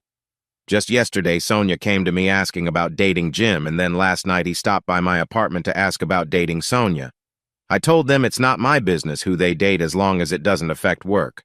I also asked if he had told her about his past. He said she knew, and that she heard it from one of my sisters. I thought it might have been Debbie since she's about the same age as Sonia. I called her and she confirmed it. I finished with a laugh. Lunch arrived and we chatted casually. The server cleared our plates and refilled our coffees. Barb glanced at Wendy, who nodded. Oh, I thought. Something is up. Evan, I know you said this is a sensitive subject, Barb began. Erica? Yes. You won't talk about her or to her. I've run into her a couple of times. She asks about you all the time. So? When did she suddenly start asking about someone from her past? Evan, that's not fair. She's just as hurt as you are about everything. She didn't even know you were in prison until I told her. A couple of years ago, before you got out, I had to go for some blood tests. The lab technician who took my blood was curious about you. I told her you were in prison for something serious, and she seemed shocked. She ended up needing some time off to recover. Even now, she might still be a little surprised. After returning to work, I reached out to her, and we met for coffee. I shared a shorter version of what happened. She had no idea. She had taken a break from school before Christmas and didn't know the details. You mean she didn't finish school? No, she didn't graduate from there. I think her parents were really worried about her. They didn't find out what happened until the trial began. All they knew was that she had made a mistake. By then, Erica was studying at BCIT. She focused on her studies, worked a job, and even finished a year early because she took summer classes. Her parents never told her anything, and she hasn't talked to anyone who knew you two. Now she works at Wooston Labs in Fairview and has her own apartment. She didn't want to live with her parents anymore. She's been on her own for almost 5 years. So she's doing all right, I said, taking a moment to think about it. I hadn't heard much about her since I went to prison, and that was how I preferred it. Evan, we should head back to the shop. Our neighbors are redecorating, and we have the contract for it. Yeah, I need to get back to work too. Let's go. Lunch is on me. I paid the bill and left a good tip. I believe in treating servers well since they often work hard for little pay. I dropped Barb and Wendy off in front of their shop. There were 2 people in their 50s waiting for them. They smiled as Wendy approached them, and Barb leaned into the truck to say, "Think about it, Evan. Please, it might help both of you to talk. Even if nothing else comes of it, it could clear the air. Thanks for lunch." She closed the door and joined the others before I could say anything. Over the next few months, our work really picked up. Jim was out on jobs more than he was at the shop. Sonia managed most tasks at the front counter well. I focused on our business clients, helped in the back, and worked the counter when needed. It seemed like we might need to hire more staff soon, but we were not complaining. Jim and Sonia started dating, though they didn't talk about it at work. During this time, I thought about creating a plan where everyone would get their usual pay, plus a share of the profits at the end of the year. I spoke to the manager at the credit union, who gave me some helpful advice. He also suggested that I consult a tax accountant to be sure everything was handled right. I reached out to a few contacts he gave me, but they were busy. It would take almost 2 weeks to get things started. One afternoon, we all happened to be at the shop together. Jim and Sonia were at the front like usual while I was deep in paperwork, and our 2 technicians were busy fixing things. We had a rule to complete repairs within 24 hours unless we needed to order parts, and we always informed customers if there were delays. Our good reputation for honesty and service was important for our success. Suddenly, my intercom buzzed. "Yes?" "Evan, we need you up front for a moment," Jim said. "Can't you take care of it, Jim?" I replied. "No, this one needs you." "Okay, give me a minute." I walked to the front of the shop, curious about what was so important. When I reached the front counter, I was shocked to see someone I hadn't expected. Erica! What was she doing here? I glanced at Jim and Sonia, then turned away, walking through the workshop and out the back door without saying a word. My thoughts were racing, and I ended up in a small park a couple of blocks from downtown, where only a few ducks and some geese were around no people at all. Inside the shop, Erica stood by the door with tears on her cheeks, not bothering to wipe them away. "He really does hate me, doesn't he?" she said. Sonia thought for a moment and replied, "No, Erica, he doesn't hate you. I believe he still cares about you." "Even after?" Erica whispered. "Yes, even after everything. He never blamed you for what happened. He was in a difficult situation, but it wasn't your fault. You weren't part of it." "Why won't he talk to me then?" Erica cried. "I spoke to Barb and Wendy, and they suggested I come here since he's rarely home. Why did he leave?" Jim stepped in, saying, "Erica, he's still hurt and confused about his feelings for you even now. He's afraid of saying or doing something that might hurt either of you. Remember, this is the first time he's seen you in years, and he hasn't opened up to anyone about what happened. I know his story well because I was there with him during that time. He's the one who taught me about computers and networking. He never said anything about it being your fault. You were in." Erica seemed to not understand. "Yes, we shared the same place for 6 years. I served 8 years of a 10-year sentence for something similar. Evan completed his full 7 years. He only applied for early parole once, and they turned him down, so he didn't try again." "Wow, I never knew. I knew he'd been in prison, but 7 years? Well, just 6 were in prison. 6. He spent the first year in a mental health facility because of his struggles. I don't think many people know about that.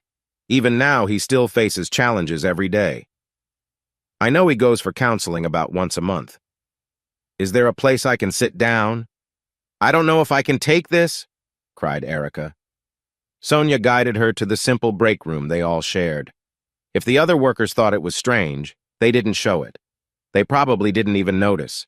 Workers can be like that. "Here, have some water. Evan shouldn't be far. He probably just went to the park a few blocks away," Sonia said. "I think he's just surprised to see you. Honestly, I didn't expect him to leave like that." You think? Erica wondered out loud. Should you go find him? What do you have to lose? You can either look for him or stay here, but he might not come back today.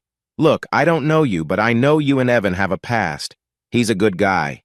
He was the only one who would give me and Jim a chance. Just please don't hurt him more than he already is. I need to get back to work. You're welcome to stay here if you want. We don't close for a couple of hours. Sonia left Erica in the break room thinking about what to do next. She finished her water, cleaned the glass, and set it down. She checked her reflection to make sure her tears were not visible, grabbed her purse and jacket, and quietly exited the back door of the shop. She spotted the park entrance just as Sonia said. As she approached, she saw a figure sitting on a bench by the pond. A few ducks and geese floated nearby, but he seemed unaware of them. My mind was racing. Memories of the past 9 years flooded my thoughts. Everything was going well. I had almost moved on from Erica, although not entirely. Now what? What should I say? What should I do? I rested my head in my hands, feeling lost. I didn't hear the quiet footsteps coming closer. After a few minutes, I sensed her there. She hadn't said anything, just stood quietly. I didn't look up or speak. Maybe she would leave. After a while, Erica said, "You know, Evan, I have regrets too. I wish things had turned out differently." "Yeah, it seems like you've made some choices." My voice showed my frustration. I don't mean to blame anyone, but I played a part in ending a relationship that mattered to me by not being faithful. If I hadn't made those choices, things could have been different. Erica was clearly upset, but I didn't turn around to see her. "You know I care about you. I always have. We need to talk. I want to talk. I need to explain." "You have to explain what? That you were with someone else while we were together? What's there to explain? You hurt me deeply and now you think you can make that better?" The pain of feeling betrayed filled my words. "I cared for you and I got hurt. Just please go away. Leave me alone. It's over. You chose your way and I've chosen mine. It's done." I still didn't look at her, worried about what I might say or do if I faced her. She placed a card on the bench next to me. "Please call, anytime. Evan, please, we need to talk about this. Maybe it won't lead to anything, but it will help us both heal." With that, she turned and slowly walked out of the park, a small figure lost in her thoughts. She got into her car, sank into the seat, and cried. She was still there when Sonia looked out later, a lonely figure staring out the windshield, seeing nothing. Sonia thought about going out to talk to Erica, but decided against it. Clearly, the conversation, if it even took place, hadn't gone the way she and Jim had hoped. When they locked the shop a few hours later, Erica had left. Evan hadn't come back to the shop that afternoon. They went to his apartment. Nobody answered when they knocked on the door. His truck was in its spot, but that was normal. Evan usually walked to work. They agreed to check the nearby park to see if he was there. They needed to make sure he was okay. He might be the boss, but he was their friend. They found me sitting on the bench where I'd been when Erica spoke to me. "Hey, man. You okay?" Jim asked. I just nodded, not saying anything. "Look, back at the shop. You know, well, we didn't—" "If I thought you two had planned this," I said quietly, "you might be looking for a new job, but I trust you." "Evan," Sonia said. "We didn't even know who she was until she told us. We had heard about her, but we had never met her until today." "Okay, I believe you. I'll be fine. You guys should go. I'll see you on Monday." They hesitated for a moment, seemed ready to say something, but then chose not to. They walked out of the park together, leaving me sitting on the bench, watching the ducks and geese without really seeing them. I pulled out my phone and made a call. 2 hours later, with a drink in hand, I was sitting in my therapist's office telling him about my afternoon. The therapist thought for a moment and then said, "What do you want to do about all this, Evan? I mean, really. You clearly still have feelings for her, even if you try to hide them with work. How's that working out for you?" I just shrugged. "Here's what I think. Set up a meeting in a neutral place, like a park or somewhere public where you won't be disturbed. Share your feelings with her, tell her everything. But, and this is really important, you have to let her speak too. Maybe let her start, but set some rules. Neither of you can leave until you've both had your say." He continued to discuss how the meeting could be arranged. Just as I was getting up to leave, feeling a little better after talking, the therapist asked a final question. Evan, you say you don't blame her for what happened. Is that really true, or are you just trying to be nice? It's important for you to understand how you really feel about it. It doesn't help if your true feelings are hidden. Okay, thanks, Doc. That's something to think about. Can we set up an appointment for late next week? I want to share how it goes. Great idea. How about a week from now, same time? That works for me, I said, as I quietly closed the door behind me and went home. I returned to my apartment thinking about the day. It was an eye-opening experience. I hadn't realized how Erica felt and had tried to ignore her thoughts. I decided to call her tomorrow to arrange a meeting. Tonight, I just wanted to relax and not think about anything. I was in bed and fast asleep by 10 without even having dinner. I had lost my appetite while I was at the park. Jim and Sonia walked back toward the apartment building. Jim, would you like to come over for dinner? I know the girls would love to see you again. I'm not sure what we're having, but I can whip something up. Sounds good. How about this? We stop by the Burger Baron and grab some burgers and a couple of kids' meals. My treat. Are you sure? The girls really enjoy those kids' meals. I haven't had one of their burgers in ages. Perfect, it's settled then. Let's head up to my apartment so I can clean up. Then we'll go. They walked upstairs to his apartment. Sorry about the mess. It's a typical bachelor pad. I'll just be a minute, then we can go. Sonia thought it wasn't too bad, just a bit messy. It was certainly better than some of the places she had seen. She sat at the kitchen table, thinking about their relationship. On their first date, Jim had come over to pick her up. The girls had loved him right away, especially when he got down on the floor to play with them. They'd been out several times, and Sonia was considering taking their relationship further. Unbeknownst to her, Jim was thinking the same thing as he got ready for the evening. Maybe they would discuss it later after the girls went to bed. After enjoying burgers and drinks, they relaxed in Sonia's living room. The girls wanted Jim to try the latest video games, and he let them win happily. Sonia smiled as she watched the three of them. Soon it was 8 o'clock, and time for the girls to go to bed. Jim picked up each girl with laughter and carried them into their bedroom, with Sonia trailing behind. He left them there while Sonia helped them settle in. Jim, can you come in? Megan and Misty want you to help tuck them in. They'd also like a story, but I told them no. Jim walked into the bedroom, finding the two girls already tucked in. They just want you to say goodnight, Sonia said. He went to each girl's bedside, said goodnight, and then he and Sonia went back to the living room. Do you want something to drink? Other than cola? I've got some wine in the fridge, a nice Merlot from the Okanagan. Okay, just a little glass. I haven't really been drinking much since, well, you know. Evan got me into iced tea, Jim replied. With him, it seems like there's no other cold drink in the world. Sonia laughed as she poured 2 glasses of wine and sat next to Jim on the couch. She handed him one and raised her glass. To friends. He replied, to friends, took a sip, and set his glass on the coffee table. Then he took her glass and placed it next to his, leaning in for a gentle kiss. She smiled and pulled him closer. What took you so long? She asked softly when they pulled apart.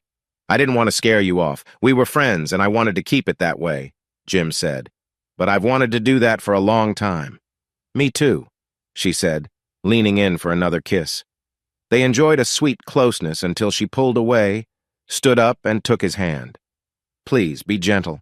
It's been a long time since I was close to someone I cared about, she said softly, leading him into her bedroom. We need to be quiet because of the girls. Later, lying next to each other in bed, Sonia asked, What now? Do you think we have a chance? From the moment I first saw you, I wanted to be with you. But I worry I may not be good enough for you or the girls given my past. You don't know the whole story. Nobody really does. Sonia moved closer to him. I know enough. You're the one I want and need. The girls like you, and so do I. I'm hoping we can be a real couple. Come on, get ready, and let's finish our wine and talk. She got up and put on a robe. Jim prepared for the day and got dressed. When he walked into the living room, He found her sipping her glass of Merlot. "Let me tell you what happened that led to my time in prison. After that, you might change your mind. I really hope you don't. Here's what happened. I woke up early Saturday morning, tired after nearly 12 hours of sleep. It took me a moment to remember what had happened yesterday. It was 10 a.m. Maybe Erica was awake. I found the card she left me and called the number on my phone. There was no answer, so I left her a message and went to take a shower. I had already started the coffee, so it would be ready when I finished. Just as I poured my first cup, the doorbell rang. I thought it might be one of my sisters, so I pressed the button to let them in. But when I opened the door, Erica was standing there. "Erica, I just called you. What are you doing here?" She stood in the doorway, looking a bit anxious. "Evan, I'm sorry. I got your address from Barb. After yesterday, I needed to come and tell you how I feel. All I ask is that you listen to me, and then I'll leave if you want. Please." She sounded sincere, so different from the Erica I knew years ago. I had planned to meet her after talking with my therapist, but this was not what I had expected. I invited her in. "Would you like some coffee? I just made it," I said as I set my cup on the kitchen table and motioned for her to sit down. Okay. I could use a coffee," she replied. "Cream and 1 sugar, right?" I asked. "You remembered," Erica said, a hint of surprise in her voice. "You'd be surprised at what I remember," I told her, as I placed the mug in front of her and took a seat across the table. She was still beautiful, but she seemed different. There was a sadness in her eyes, and she looked like she was carrying a heavy weight. "I just wanted to arrange a meeting somewhere. I didn't expect you to show up like this." "I know, but yesterday, well, I talked to Barb for a couple of hours. She gave me your address, so here I am. Evan, I know I can't change the past, but I really need to share my side. After that, I'll go." "Go on," I said, trying to keep calm. Inside, I was a mess, but I didn't want her to see that. "This thing with Brad, he pulled me in. I have no excuse for it at all. I messed up, and I fully understand that. Evan, with him, there was just physical attraction, but with you, it was special. We never had that same connection. It felt deeper between us. I had only seen Brad a few times. After the first couple, it felt like we were just going through the motions. I don't know how you found out, but seeing that picture with the black X over it made me realize my life had changed forever and that I had lost you. When you avoided me the next day while I was trying to talk to you, well, it was hard for me. And I didn't give you a chance to explain," I said, bitterness creeping into my voice. "I heard you saying things were getting better, which made it seem like this wasn't the first time. If it had been, maybe I would have reacted differently, but it wasn't. As much as it hurt, I had to move on. I couldn't pretend everything was fine. And now you tell me things are getting better? What was I supposed to think? I still have that old phone. The videos and pictures of you two are the only things on it. I can't forget you saying that you had never felt anything like it before. It's all there. Do you want to see it?" I felt frustrated with her and with myself for not being able to let go. "Please, just let me finish.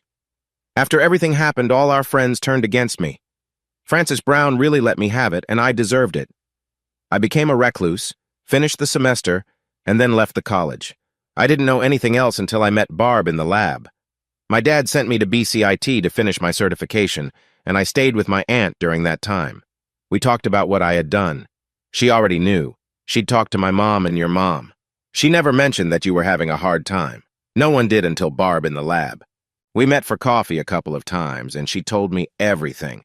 I still find it hard to believe everything that happened because of my choices. Anyway, my aunt shared that she made a similar mistake when she was young, and she is still alone. The person she loved moved on when she chose someone else. It turned out to be a wrong choice, but by then it was too late. He fell in love with someone else and has a happy family now. My aunt even gets along with him, but she knows it will never go back to what it was. She urged me not to make the same mistake and to hold on to the man I love. Evan, that man is you." With that, Erica stood up from the table and walked toward the door. Her coffee was untouched. "Can I say something before you go?" I asked. She stopped, turned around, and stood beside the table. I could see she was about to cry. "You know, when I found out, It felt like my whole world was falling apart. I had never felt so angry and hurt before. You broke my trust. I threw myself into school, work, and tutoring. Brad even called to talk about his next tutoring session. I guess he realized that wasn't happening when I just hung up on him. Anyway, I thought I had it all figured out. My pain was going to end, and I wouldn't have to worry anymore. Well, you know how that turned out. If Ed hadn't walked in when he did. Despite all this, I never stopped caring for you and never blamed you for what happened afterward. I'm the one who should be gone, not Brad. I thought you two were together. No one told me otherwise, and I didn't ask. Yes, our friends turned against you, but I just avoided them. There was too much pain, too much history, and the wounds wouldn't heal. Even now, I still have strong feelings for you. I really hate how things ended. It feels wrong. I paused and took a deep breath. I don't know what will happen now, but I told my therapist and my true friends that I'd let you speak your mind. I don't know if I can get over the break in trust. Evan, I'm not sure if I can ever earn your trust back. I would love for us to reconnect, but I completely understand if you don't want to. I'm leaving now. You can think it over and call me or not. Erica got up from the table and left the apartment before I could respond. I didn't want her to go, but I couldn't stop her. My mind was racing. My coffee got cold. I didn't even notice. I went back to my apartment thinking about the day. It was, to say the least, eye-opening. I hadn't realized how Erica felt, and had tried to push her out of my mind. I decided to call her tomorrow and set up a meeting. Tonight, I just wanted to relax and not think about anything. I climbed into bed and fell asleep by 10 without even having dinner. I just wasn't hungry after being in the park. Jim and Sonia walked back to the apartment building. Jim, would you like to come over for dinner? I know the girls would love to see you again. I'm not sure what we'll eat, but I can figure something out. That sounds good. How about we stop by Burger Baron and grab some burgers and a couple of kids' meals? My treat, Jim suggested. Are you sure? The girls really enjoy those meals. It's been a while since I had one of their burgers, Sonia replied. Sure thing, let's do it. I'll just clean up a bit at my place first, then we can head out. They climbed the stairs to his apartment. Sorry about the mess. It's a typical bachelor place. I'll be quick, then we can go. Sonia didn't think it was too bad, just a bit messy. It was certainly not the worst she had seen. She sat at the kitchen table, thinking about their relationship. On their first date, he had come to her apartment to pick her up. The girls instantly loved him, especially when he got down to their level to play. They had gone out together several times, and Sonia was considering moving the relationship forward. What she didn't know was that Jim was thinking about the same thing as he got ready. Perhaps they'd discuss it tonight after the girls went to sleep. After burgers and drinks, they relaxed in Sonia's living room. The girls wanted Jim to try the latest video games, and he let them win. Sonia smiled as she watched them all have fun together. Around 8, it was time for the girls to go to bed. Jim picked up each girl playfully and carried them, giggling, to their bedroom with Sonia right behind. He left them with Sonia as she tucked them in. Jim, can you come in? Megan and Misty want you to help tuck them in, Sonia called out. He walked into the bedroom to see the girls snuggled under their covers. They just want you to say goodnight, she added. He leaned down and gently said goodnight to each girl, then he and Sonia headed back to the living room. Would you like something to drink? I have some wine in the fridge, a nice Merlot, she offered. Sure, just a small glass. I haven't been drinking much lately, Jim replied. With Evan, it felt like there was only iced tea to drink.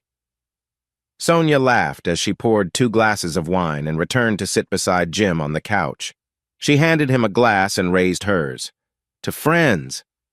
To friends, he echoed, taking a sip before placing his wine on the coffee table. He then leaned in and shared a gentle kiss with her. She smiled and asked, What took you so long? I didn't want to scare you away. We were friends and I didn't want to mess that up, Jim said. I've wanted to share this with you for a long time. Me too, Sonia replied, leaning in for another kiss. After a moment, she stood up, took his hand, and led him toward her bedroom. Let's be mindful of each other. It's been a while since I was with someone special, she said gently. We should keep it down because of the girls. Once they were settled, Sonia asked, What should we do now? Do you think we have a future together? From the first time I saw you, I wanted to be close to you, but I worry that I might not be enough for you or the girls. You don't know my whole story, Jim admitted. Sonia leaned in and smiled. I know enough. You're the person I want and need. The girls look up to you and so do I. I hope we can grow into a real couple. Now get dressed and let's finish our wine and talk. She got out of bed and put on a robe. Jim took care of his morning tasks, got dressed, and went out to find her in the living room, enjoying a glass of Merlot. Let me explain what happened that led to my prison time. After I tell you, you might think differently. I really hope you don't. Here's my story. I woke up early on Saturday morning, feeling refreshed after almost 12 hours of sleep. It took a moment to remember what had happened the day before. Maybe Erica was awake by now. I found the card she left me and dialed her number on my phone. There was no answer, so I left her a message and went to take a shower. I had already started brewing coffee, and it would be ready by the time I was done. I had just poured my first cup when the doorbell rang. Expecting one of my sisters, I buzzed the door to let them in. To my surprise, Erica was standing there when I opened the door. Erica, I just tried calling you. What are you doing here? I asked, noticing her worried expression. Evan, I'm sorry. I got your address from Barb. After yesterday, I felt like I had to talk to you and share what I'm feeling. All I ask is that you listen, and then I'll leave if you want me to. Please, she said, sounding almost desperate, unlike the Erica I remembered. I had hoped to meet her after discussing things with my therapist, but this wasn't what I expected. I invited her inside. Would you like some coffee? I just made a fresh pot, I said, placing my cup on the table and inviting her to sit. Sure, I could use a coffee, she said. Cream and 1 sugar, right? I asked. You remembered, she replied. You'd be surprised at what I remember, I said, placing the mug in front of her before sitting down. She looked nice, but I noticed a change. The sparkle in her eyes was missing, and she seemed a bit flat, almost without emotion. I just wanted to set up a meeting somewhere. I didn't expect you to come here. I know, but after. Well, I called Barb and talked to her for about 2 hours. She gave me your address, and here I am. Evan, I know I can't change what happened, but I need to share my side. After that, I will leave. Go ahead, I said, keeping my calm on the outside. Inside, I felt uneasy, but I didn't want her to know. This situation with Brad, he won me over. I have no excuse for that. I messed up completely, and I see that now. With him, it was only physical. But with you, it was love. We had something deeper. I met Brad only a few times. After the first couple of meetings, it felt like I was just going through the motions. I don't know how you found out, but when I saw our picture crossed out, I realized my life had changed forever, that I lost you. And the next day, when you ran away from me as I tried to talk to you, well, I couldn't let you explain away your actions, I said, unable to hide the hurt in my voice. I overheard you telling him things were getting better, which means this wasn't the first time. If it had been, I might have reacted differently, but it wasn't. As painful as it was, I had to move on. I couldn't pretend I didn't know. Then I hear you tell him he's doing better. What was I supposed to think? You know, I still have that old phone. The video I took of you two, along with the photos, are all still there. It's burned into my mind. You saying you had never felt anything like that. Want to see it? I was frustrated with her, and with myself for not being able to let her go. Please, just listen to me. After everything came out, our old friends turned against me. Francis Brown confronted me, as did others. I deserved it. I pretty much isolated myself, finished the semester, and then left college. I didn't know what else happened until I met Barb in the lab. My dad sent me to BCIT to finish my studies. I stayed with my aunt there. We talked about my mistakes. She already knew everything. She spoke to my mom and your mom. Nobody told me you were in prison until Barb shared the story. We met for coffee a couple of times, and she filled me in. I still struggle to believe everything that happened because of me. My aunt told me she made a similar mistake when she was young and is still alone today. The love of her life moved on when she chose a different path.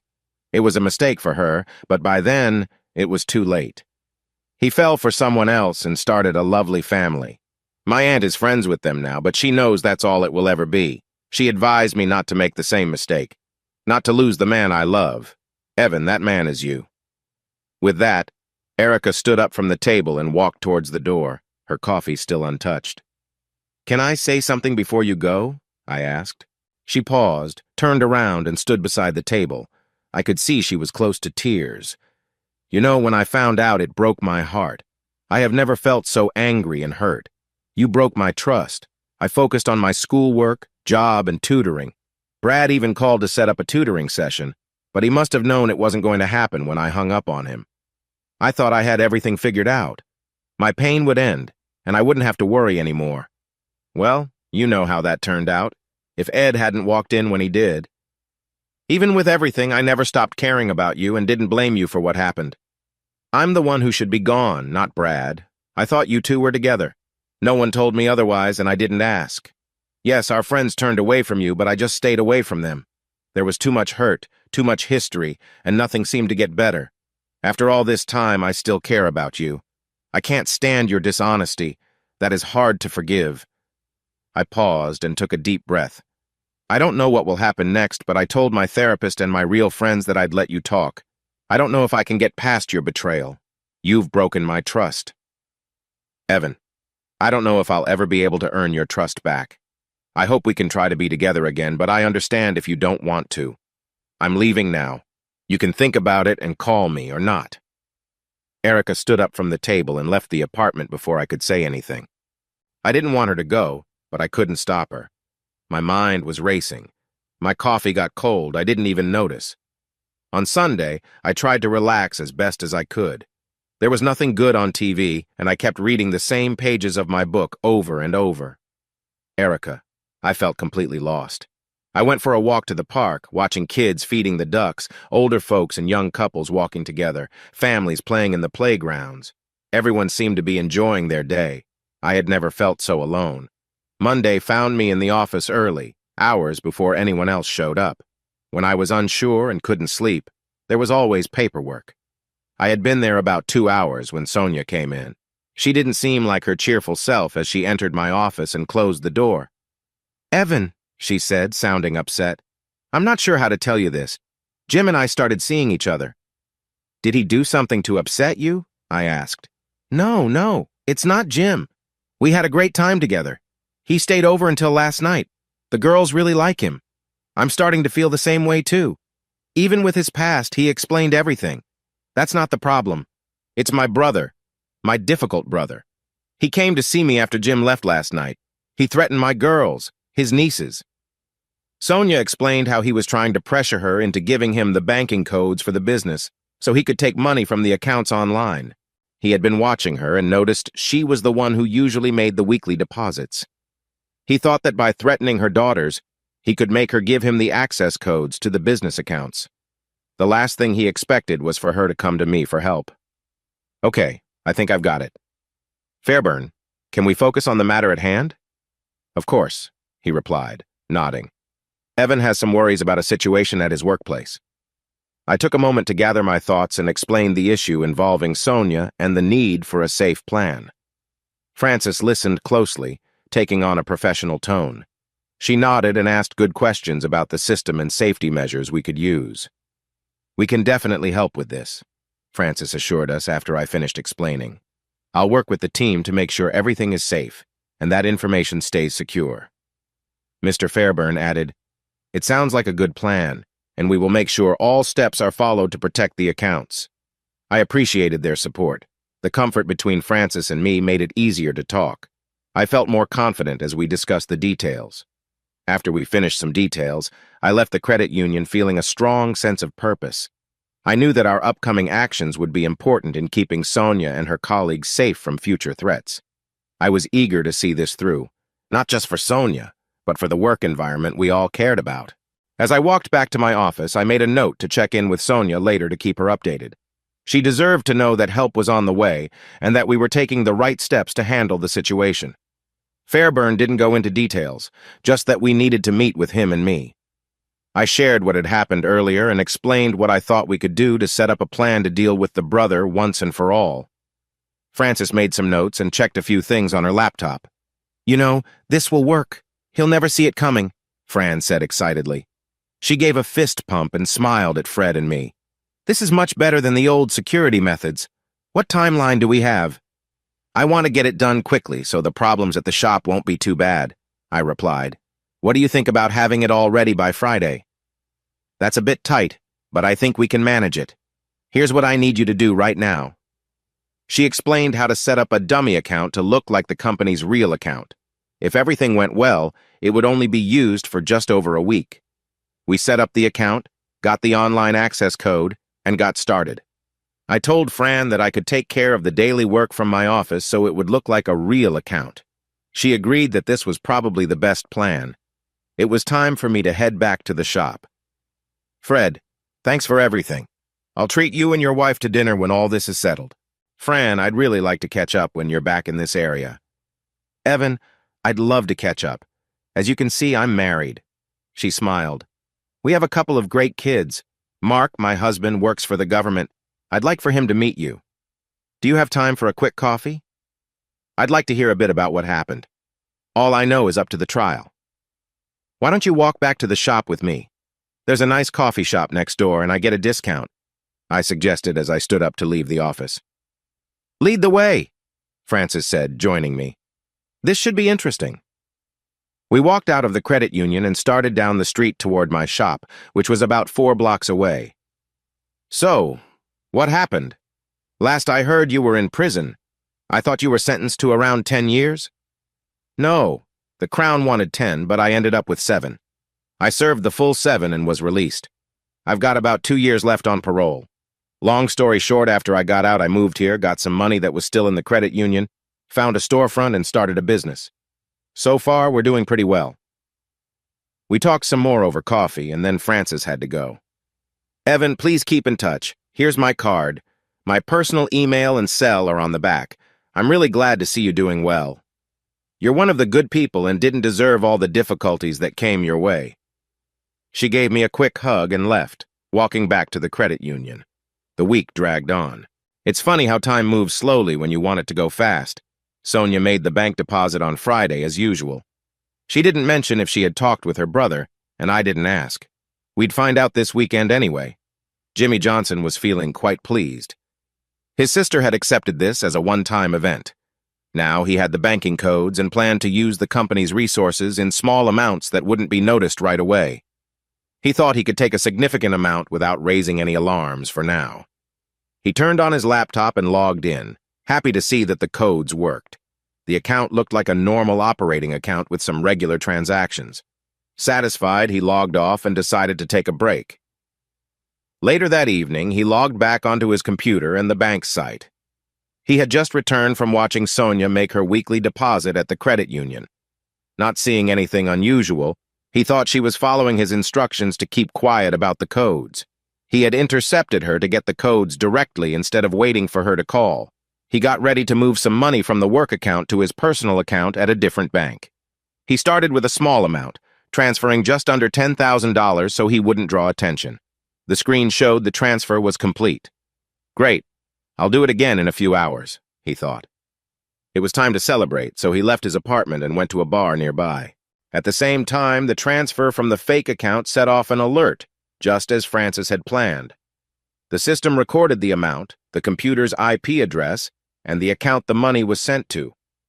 The security officer at the data center called Francis. There was a transfer from the account. We have it on record. Good. Keep watching. He might do another one. I'll be in around midnight to go over everything, Francis replied. She didn't like late calls for work, but reminded herself, this is part of my job, plus I'm helping a friend. At 11:28, the phone rang again. Francis wasn't expecting another call, but hoped for good news. Another transfer just went through and was recorded. Same IP, the officer confirmed. Okay, I'll be there in about half an hour. Did you inform the commercial crime unit? She asked, putting on her jacket. Yes, after the first one. I'll call them again. See you soon. Francis drove to the data center, parked her car in her reserved space, and used her key card to enter. She thought, this might be one of the last times I do this. They were planning to upgrade security to use retinal scans. She got to her desk and logged onto her computer before checking in with the duty officer. Anything new? She asked. No, just the 2 transfers. They're identical except for the times. Commercial crime has been notified. They're tracing the IP right now. It helps to know who we're looking for, and they should confirm it with the internet provider soon. Meanwhile, we can be proactive. The duty officer seemed eager. This type of work broke the everyday routine. Yes, let's get started. You know where to send the money. Combine it all into one amount and route it through a couple of data centers before putting it into the legitimate account. If he logs on again, it will show the money was moved, but not where. The commercial crime team can check his computer if he tries to access his account. I'd love to see his face when he finds out. Frances smiled to herself as they began. She needed to authorize the movement of money through the different data centers, but the duty officer handled the rest. 20 minutes later, it was done. The money had been transferred through Vancouver, Toronto, and Montreal, then back to the Calgary data center and into the correct account. She checked to make sure the money had been moved to Evan's proper account and then logged off her computer. She thanked the officer on duty and went home. On Saturday morning, Evan was back at the shop. He hoped Frances would call him there. While he waited, he worked on the endless pile of paperwork that any small business owner faces. Just after 10, the phone rang. "Hello, Evan here." "Evan, it's Frances. Everything went well. They just called to say they have him in custody. Along with his laptop, they found some items that looked like they were for sale. He will stay in jail since he has a long history. They haven't finished checking his computer yet, but they should have results soon. Let your staff know they can relax now. We can finish things up on Monday." "Frances, thank you so much. I know Sonia is worried, even if she knows it's not her fault. I will go and tell them the good news. Dinner is on me. Bring your husband." "All right, Evan. I'm glad it went well. I'll get back to you about dinner. Take care now." Once the call ended, Evan started to dial Sonia's phone number but decided to visit her apartment instead. Good news is better shared in person. If Jim was there, he could share it with both of them at once. 10 minutes later, he parked in the visitor lot at her apartment complex and felt happy to see Jim's car near the entrance. He pushed the button and waited at the intercom. No one answered, but the door unlocked. He went up to the 3rd floor and knocked on the apartment door. Sonia opened it. "Evan, oh my God! Tell me what happened. Did it go well? Is it over?" "Sonia, let's make some coffee, and I'll tell you everything. Is Jim around? He should hear this too." "He's playing with the girls. Help yourself to coffee, and I'll get him." She left the kitchen and called for Jim from one of the back rooms. Soon, they both came back with eager faces. "Okay, Evan, tell us," Jim said. "Just give me a moment. Let's sit at the table while I explain. You won't have to worry about Jimmy or the girls anymore. They found some illegal items in his apartment along with his laptop. He will be in custody until Monday and is unlikely to make bail." Sonia nearly collapsed in relief and leaned against Jim. Jim asked, "Why didn't you tell me this earlier? Sonia only gave me bits and pieces and I don't know the whole story. What did you do?" "Okay, Sonia shared what she knew, right?" Jim nodded, so Evan continued. "We found out he followed her to the bank when she made her deposit and saw her give him the account details we set up. We thought she would call him, but he showed up right after she finished her deposit. One of the security staff was watching her closely as soon as she left the shop until she returned. They didn't track him because they knew his destination. What Frances, the head of security for the credit union, arranged was a tricky money transfer. When Jimmy or anyone moved the money from our fake account, he thought it was going straight into his own bank account. He made the same transfer twice, but instead of going to him, it went through some data centers and into our real account at the credit union. He can't access that account at all. If he tried to trace it, he would probably get lost in the data. After the second transfer, the security team locked the fake account so no more money could be taken, but he could still see that it had been removed, just as he expected. The commercial crime team is looking through his computer right now. Frances will call me on Monday to share the details. Until then, we can relax and enjoy the weekend. Any questions?" Jim said, "Why didn't you tell me all this? Sonia has seemed a bit off all week and wouldn't explain it to me. I found out about her brother, but she didn't share much else." "Jim, what would you have done if you knew?" asked Evan. "We had to keep everything looking normal for the operation to work. We didn't want any drama. Sonia did her part really well. I'm sorry we couldn't tell you, but that was a choice made by the security team. Only those who needed to know were informed." Sonia finally added, I don't know about you all, but I haven't been able to eat much this week. How about some bacon and eggs? We all nodded, so she went into the kitchen to cook. Jim, are you two together now? I asked quietly. I guess my support at work worked out for you both. Evan, I don't think I've ever been happier. I have a wonderful partner and two great girls. I have a good boss and a steady job. Life has changed for the better, and I love it, Jim replied. Have you picked a date yet? Nope. I haven't officially asked her yet. We're going to see Trooper tonight, and I was thinking about asking her after the concert. We just need to find someone to watch the girls. Why not bring them over? They can stay at my place. I'll get a couple of kids' movies and some pizza, and they can have a fun night in the living room while you two have some time together. Are you sure? Do you really want to look after a couple of active kids? Of course, it's not a problem. They know me well enough from the shop. Sounds good. I'll check with Sonia. Jim was gone for about 2 minutes and returned with a big smile. Sonia thanks you so much, and so do I. We'll bring the girls over before dinner so they can enjoy the pizza. They have air mattresses and sleeping bags, so they can really camp out in the living room. Thanks, friend. This is really nice of you. Glad to help. At least your life is going well. Mine, not so much, but let's not talk about that. I don't want to spoil the moment. Spoil what moment? Sonia asked as she entered the dining room with a platter of bacon, eggs, and toast. Just wait. I'll grab the plates. Jim, can you find the silverware, please? She came back a minute later with plates warmed from the oven. Enjoy, everyone. Evan, what were you saying about spoiling the moment? The moment is our little celebration for a job well done. Spoiling it would be you two trying to talk about my love life, or lack of it. Okay, Sonia said, sounding a bit unsure but deciding not to push Evan on that topic.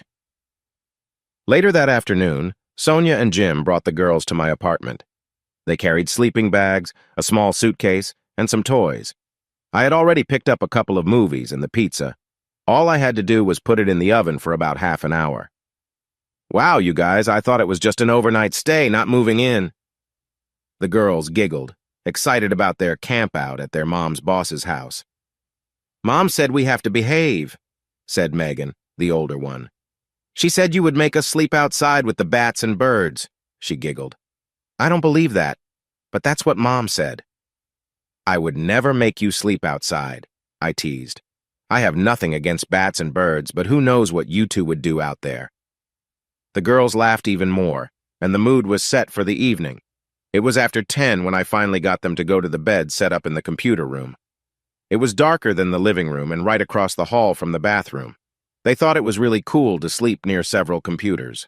Maybe Uncle Evan would let them play on one tomorrow. Late the next morning, I was enjoying a coffee and watching the news. The two girls had woken up early and asked to play on a computer. I finally agreed after they finished their breakfast. I could hear them in the computer room laughing and having a great time. This is Evan. I answered the phone on the second ring. Evan, it's Sonia. How are the girls? Were they any trouble? No trouble at all.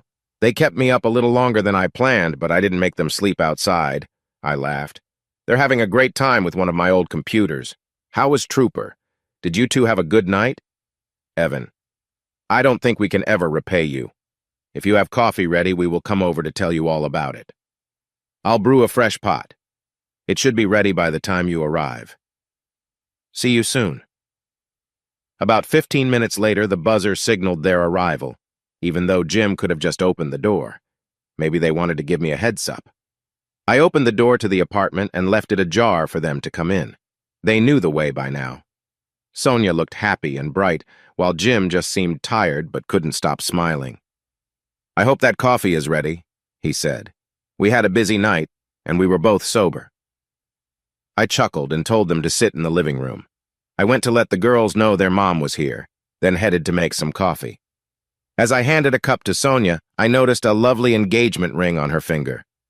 Computers matter more, she smiled, explaining why the girls weren't with them. He finally asked me last night. Were you in on it? No, not really. I just agreed to babysit so you two could have some time together. Congratulations. I really hope you both find happiness. Have you set a date yet? Or is that too soon? No, but we're thinking about around Thanksgiving. We'd like to be married and have the honeymoon finished before the busy Christmas season. You remember how crazy it was last year. So it was decided. The wedding would be in early October, followed by the honeymoon. Sonia and Jim didn't want a big wedding, just a few friends and family who could make it. Sonia asked a couple of her girlfriends to help with the arrangements. They would be the bridesmaids, and their husbands would be the ushers. Jim asked me to be his best man, and I happily agreed. I took care of the invitations and made a few calls that Jim and Sonia didn't know about. Their small wedding would be a bit bigger than they thought. They didn't realize how many clients also saw them as friends. In the following months, we stayed busy. I landed a few new corporate accounts, which kept Jim and me occupied. The shop had enough walk-in traffic that the 2 techs I hired were frequently working extra hours. The business was more successful than I ever dreamed, and it happened faster than I expected. We soon needed a bigger place. I mentioned this to Marie, and she suggested we do more than just move our shop. Since I still had the option to buy the whole building, why not turn the coffee shop into an internet cafe? If we designed it well, we could have the extra space we needed. Marie and I sat down to come up with a plan. Since she wanted to ease into retirement, she would be glad to run the cafe part of the business, but would need someone to help and eventually take over. I talked with Fred at the credit union, and he said financing wouldn't be a problem if we needed it. Now it was time to finish the plan and find a contractor who could do the job right. Marie was an important person with many connections in the business world. She decided to team up with an older man and his son, who had a great reputation. It helped that she had known their family for many years. We shared our goals with him, and he made some notes and suggestions that we included in our plan. After we talked about our project, he left, saying he would give us a price in about 2 days. He came back a couple more times to gather more details and take some photos. In the meantime, I went back to work on the growing stack of paperwork that needed my attention. The idea of the internet cafe was exciting since I had heard of several in other towns that were doing really well. Once we got started, finding the right people to work there would be important. I realized I would be losing Jim and Sonia for about 2 weeks, and I needed to find a way to manage their absence. I thought about closing the store for 2 weeks during their honeymoon. If we planned it well and the contractor agreed, we could finish the expansion and have the internet cafe ready when they returned. I decided to discuss this with Marie. 2 days later, Marie called to tell me that Max and his son were at the coffee shop with the proposal. I let Sonia know I was going next door, but I wasn't sure how long it would take. She promised to handle things in my absence. Max had a bunch of papers spread out over one of Marie's big tables. He had made sketches of what he believed we wanted and what would work best. Over the next few hours, we talked about different details and eventually reached an agreement. The cost was lower than I expected, so money wouldn't be a problem. Max said he would have an engineer create some blueprints, and his son would prepare concept drawings to show how the building would look after it was done. The blueprints were mostly for the government, so we could get the necessary permits. Max said he would take care of that since he was better at handling such things than Marie or I. He also thought closing the shop for 2 weeks would be a smart idea, allowing his team to work without interruptions. Max mentioned that his lawyer would draft a formal contract and deliver it for us to review, which would take about a week as it was a regular job. A week later, Marie's lawyer called to tell me that the contract had arrived and he was going over it. We made an appointment to meet with him the next day so he could ensure everything was okay. We didn't expect any issues, but it was good to be cautious. The next afternoon, we met with the lawyer. He said it was a standard contract without any hidden surprises. He went over it with us, and we signed it. The original would go back to Max's lawyer, and we received copies. I set up a meeting with the credit union to talk about getting a loan, and we were on our way. Construction would begin on the day of Jim and Sonia's wedding.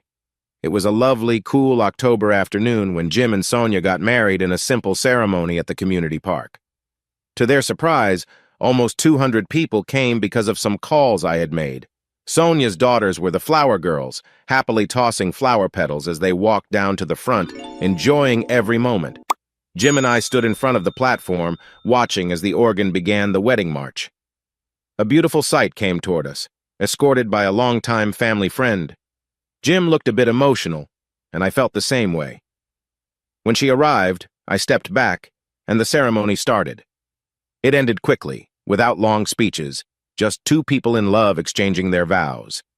After the ceremony, Jim, Sonia, the bridesmaids, flower girls, ushers, and I headed out with the photographer while all the guests made their way to the community hall right across the park.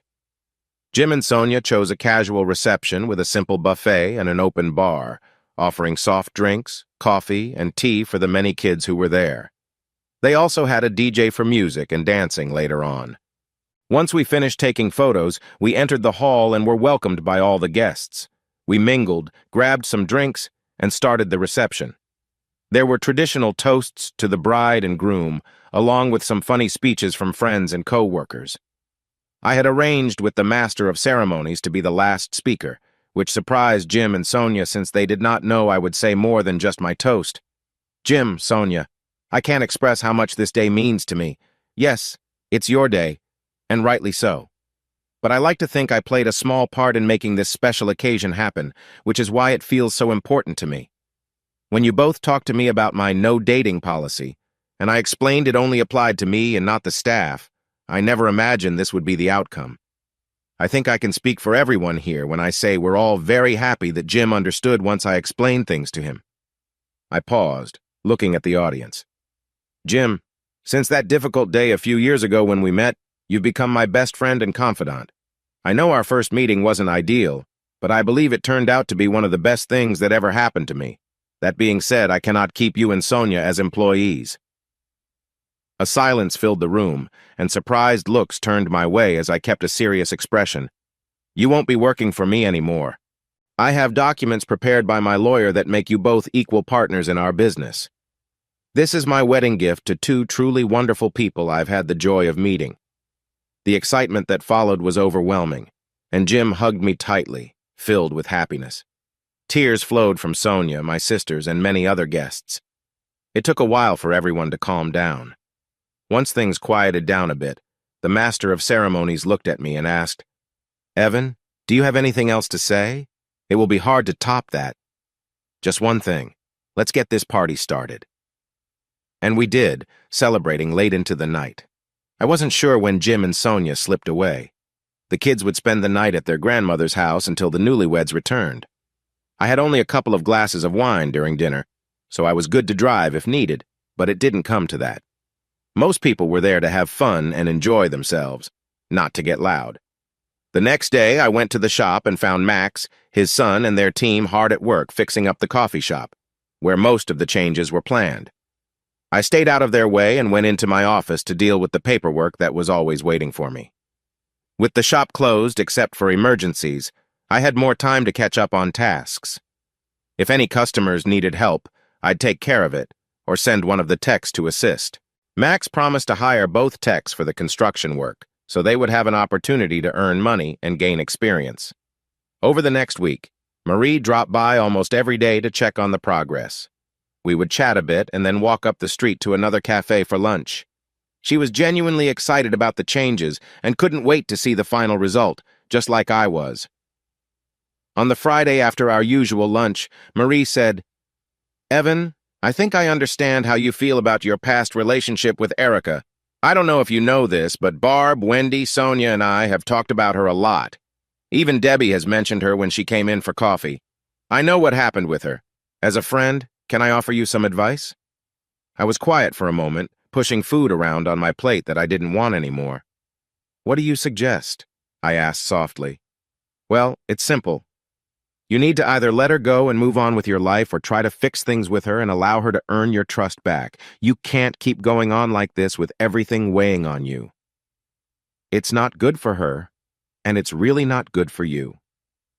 You have a chance to create a great life here, but you need to allow yourself to live to do it. I don't have all the answers. I'm just a friend. Only you can decide what you should do. Nobody else can make that choice for you. Just know that you need to figure it out soon because I can see this situation is weighing on you. I'll help however I can, but ultimately, it's up to you. I sat there quietly. I knew she was right, but I felt lost. Would I ever be able to trust Erica again? Or would that doubt always linger between us?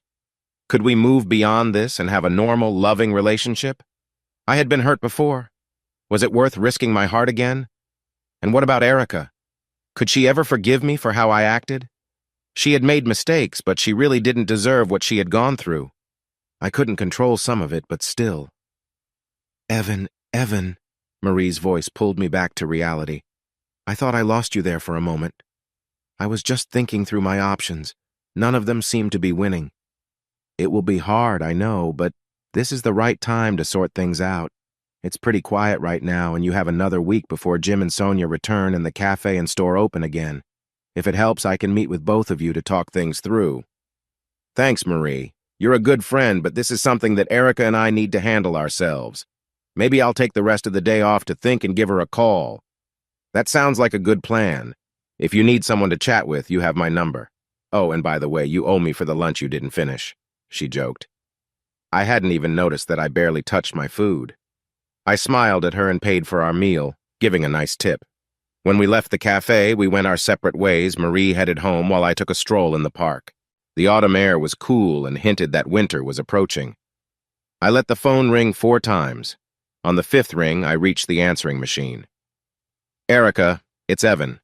I was wondering if you'd like to meet for coffee or something. Please call me back. Bye for now. Now it was up to her. Maybe she was busy with work or something. I turned on the television, hoping to find something interesting. It was dark outside when the loud ring of the phone startled me awake. Evan here. Hello, I said, groggy. Evan, it's Erica. Did I wake you? Yeah. I must have dozed off while watching TV. When would you like to go for coffee? Where? I'm so glad you called. I was at work. Actually, I'm pretty open for the next week, so you can pick the time. I know you have a job, but I'm not sure what your hours are. I work most days and am on call every 3rd weekend. How about we meet tomorrow early afternoon since I have the weekend off? Would you like to grab lunch instead? Does that sound good to you? I need to eat anyway. Sounds perfect. Why don't you pick me up and then we can decide where to go from there? You know where I live, right? No. Just your phone number. I'm in the Fairfax Apartments in Fairview. It's on 12th, about 2 blocks from the hospital. My apartment number is 201. All right, I can be there by noon. Oh, Evan, you have no idea how much this means to me. I'll see you tomorrow. She hung up, and I got up from the sofa to make myself something to eat. I didn't sleep much that night, feeling both anxious and hopeful for the next day. Hey, Tim, I know it's Saturday, but can I talk to you for a few minutes?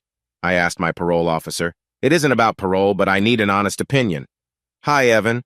When would be a good time for you? I'm pretty free today. Well, Tim, it's a personal matter, so I think it would be better if we met somewhere else. Could we grab coffee instead? Sure, Evan. Let's meet at the Coffee Coral in an hour. You can buy. Sounds good, thanks, Tim. I pulled into the parking lot of the Coffee Coral just as Tim walked in. I parked and followed him inside. He chose a booth at the back. Perfect. We would have some privacy. After the server took our orders, we chatted about everyday things until our coffees arrived. Okay, Evan, Tim said while he added sugar to his coffee. What's on your mind? Well, it's not about you specifically, Tim, but I need someone I can talk to honestly about something. I can do that, but it would help if you could tell me what you're talking about, he said with a smile. Remember there was a woman involved in all the events? Yes. There was a woman named Alice, right? Her name is Erica. Anyway, let me quickly recap the situation. I explained what had happened. Tim knew a lot of it already since he was still my parole officer. So I'm hoping you can tell me how to handle this. Should I try to reconnect with her, or just move on? I know she made mistakes, but I'm not perfect either. I never broke her trust. Not once. And I haven't since I got out. I've just been focused on other things. Okay, Evan. So, you want to reconnect, but you're worried about getting hurt again, correct? I nodded. Okay, it seems that you need to think about a few questions and answer them honestly. Okay. First, do you really believe she planned to leave you when this all began? You said Brad was trying to win her over until she finally gave in. You mentioned she talked about ending things, but was she truly going to do that before you found out? Also, she broke your trust once, but she admitted it. We all make mistakes. You just happened to find out about this one. Has she been seeing anyone since then? No, I don't think so. She meets my sister Barb for coffee a lot, and Barb hasn't mentioned anyone else. She just says Erica always asks about me. Okay, that's fair. She seems to have stayed somewhat loyal, at least. Now here's a big question. How well do you really know her? People change. And both of you have gone through a lot in the past few years, especially you. It's been nearly 10 years since this started, and neither of you seems ready to move on. Do you honestly believe she wants to reconnect, since she might not know you well either? Maybe she's holding on to the past. I think you might be right. Do I truly know her, or am I just remembering what was? Am I ready to connect with the woman she is now, or just the one I knew before? Honestly, I don't know her anymore, and she probably doesn't know me either. Well, why not tell her that? Be open and honest. She might not have thought about it either. If things go well, start fresh as if it's a new relationship. The worst that can happen is you both go your separate ways. The best, well, that would be up to you both, wouldn't it? Tim, I can't tell you how much I value your advice. Whenever I start thinking about this, my mind races in so many directions. By the way, how are Barb and Wendy doing? I haven't seen them in a couple of weeks. They missed the family barbecue last month, and I couldn't make it last week. They're doing well. They got a contract with their neighbors, and things have taken off from there. They might even hire my wife, Meg, to help out with calls and such. At least it would give her a break from the house now and then. We talked for a while longer, then left the restaurant. I picked up the bill, jumped into my truck, and waved at Tim as I drove out of the parking lot heading back to Kent. He had certainly given me a lot to think about and some good questions to ask Erica. I knew she must have questions for me too, but I had no idea what they might be. She had been gathering information about me from Barb and Wendy for a long time. The next morning I woke up a bit earlier than usual for a weekend. By 10 a.m. I was on my way to Fairview, not quite sure where her apartment was. Luckily, I found it easily and arrived at the Fairfax apartments just before 11 o'clock. After securing the truck, I pressed the call button. Erica must have been expecting me because her voice came over the intercom, inviting me in just as I buzzed. Apartment 201 was easy to find, right at the front of the building, down the hall from the elevator. As I walked to her apartment, Erica was waiting by the door.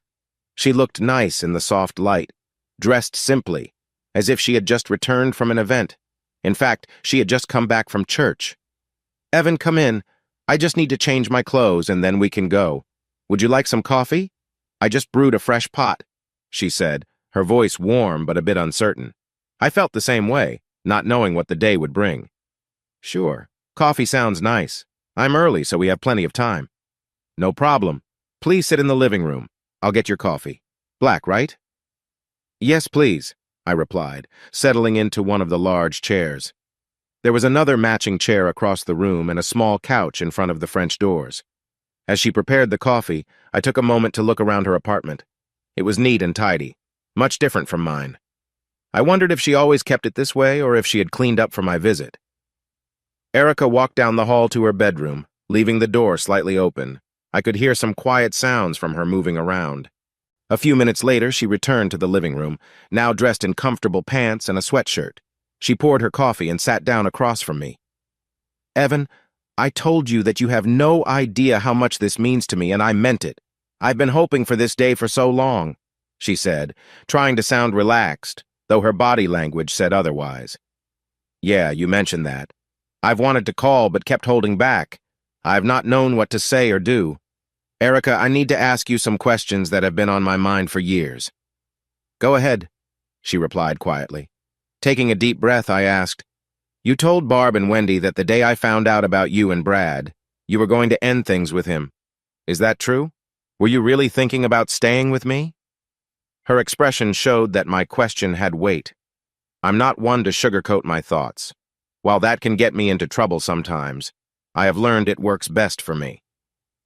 "Well, that's straightforward, isn't it?" she replied, keeping her tone even. "Yes, I was going to end things with Brad.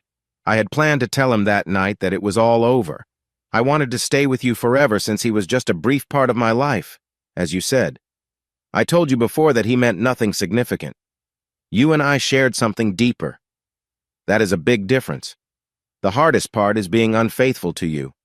I find it hard to forgive myself, so I can't expect you to either. Was it exciting with Brad? I would be lying if I said no, but after the first few times, it felt like the same old thing. There was no love or connection. I was just another step in his life. Okay, that's fair. I think you told me that before, but I needed to hear it again. I paused and then asked, Erica, do you really know who I am? Do you want a relationship with me or with the person I used to be? I'm not that person anymore, and I never will be again. So much has happened. I spoke softly, calm but unsure of the outcome. She thought about this for a moment. Evan, believe it or not, until Barb told me you were in prison, I had no idea what happened.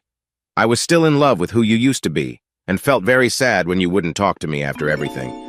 Over the past few years, I've met with Barb and Wendy for coffee quite a bit. Barb told me how you've changed some things for the better, some for worse.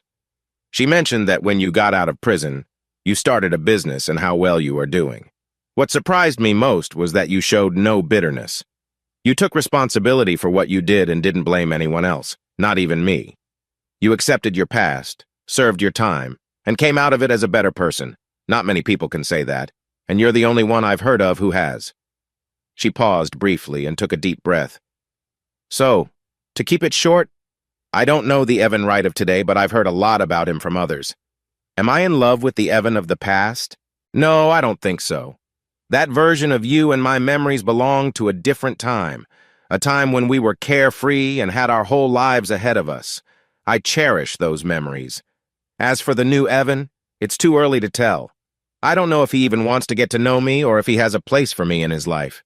I took a sip of my almost cold coffee before replying, Wow, that's a lot to think about.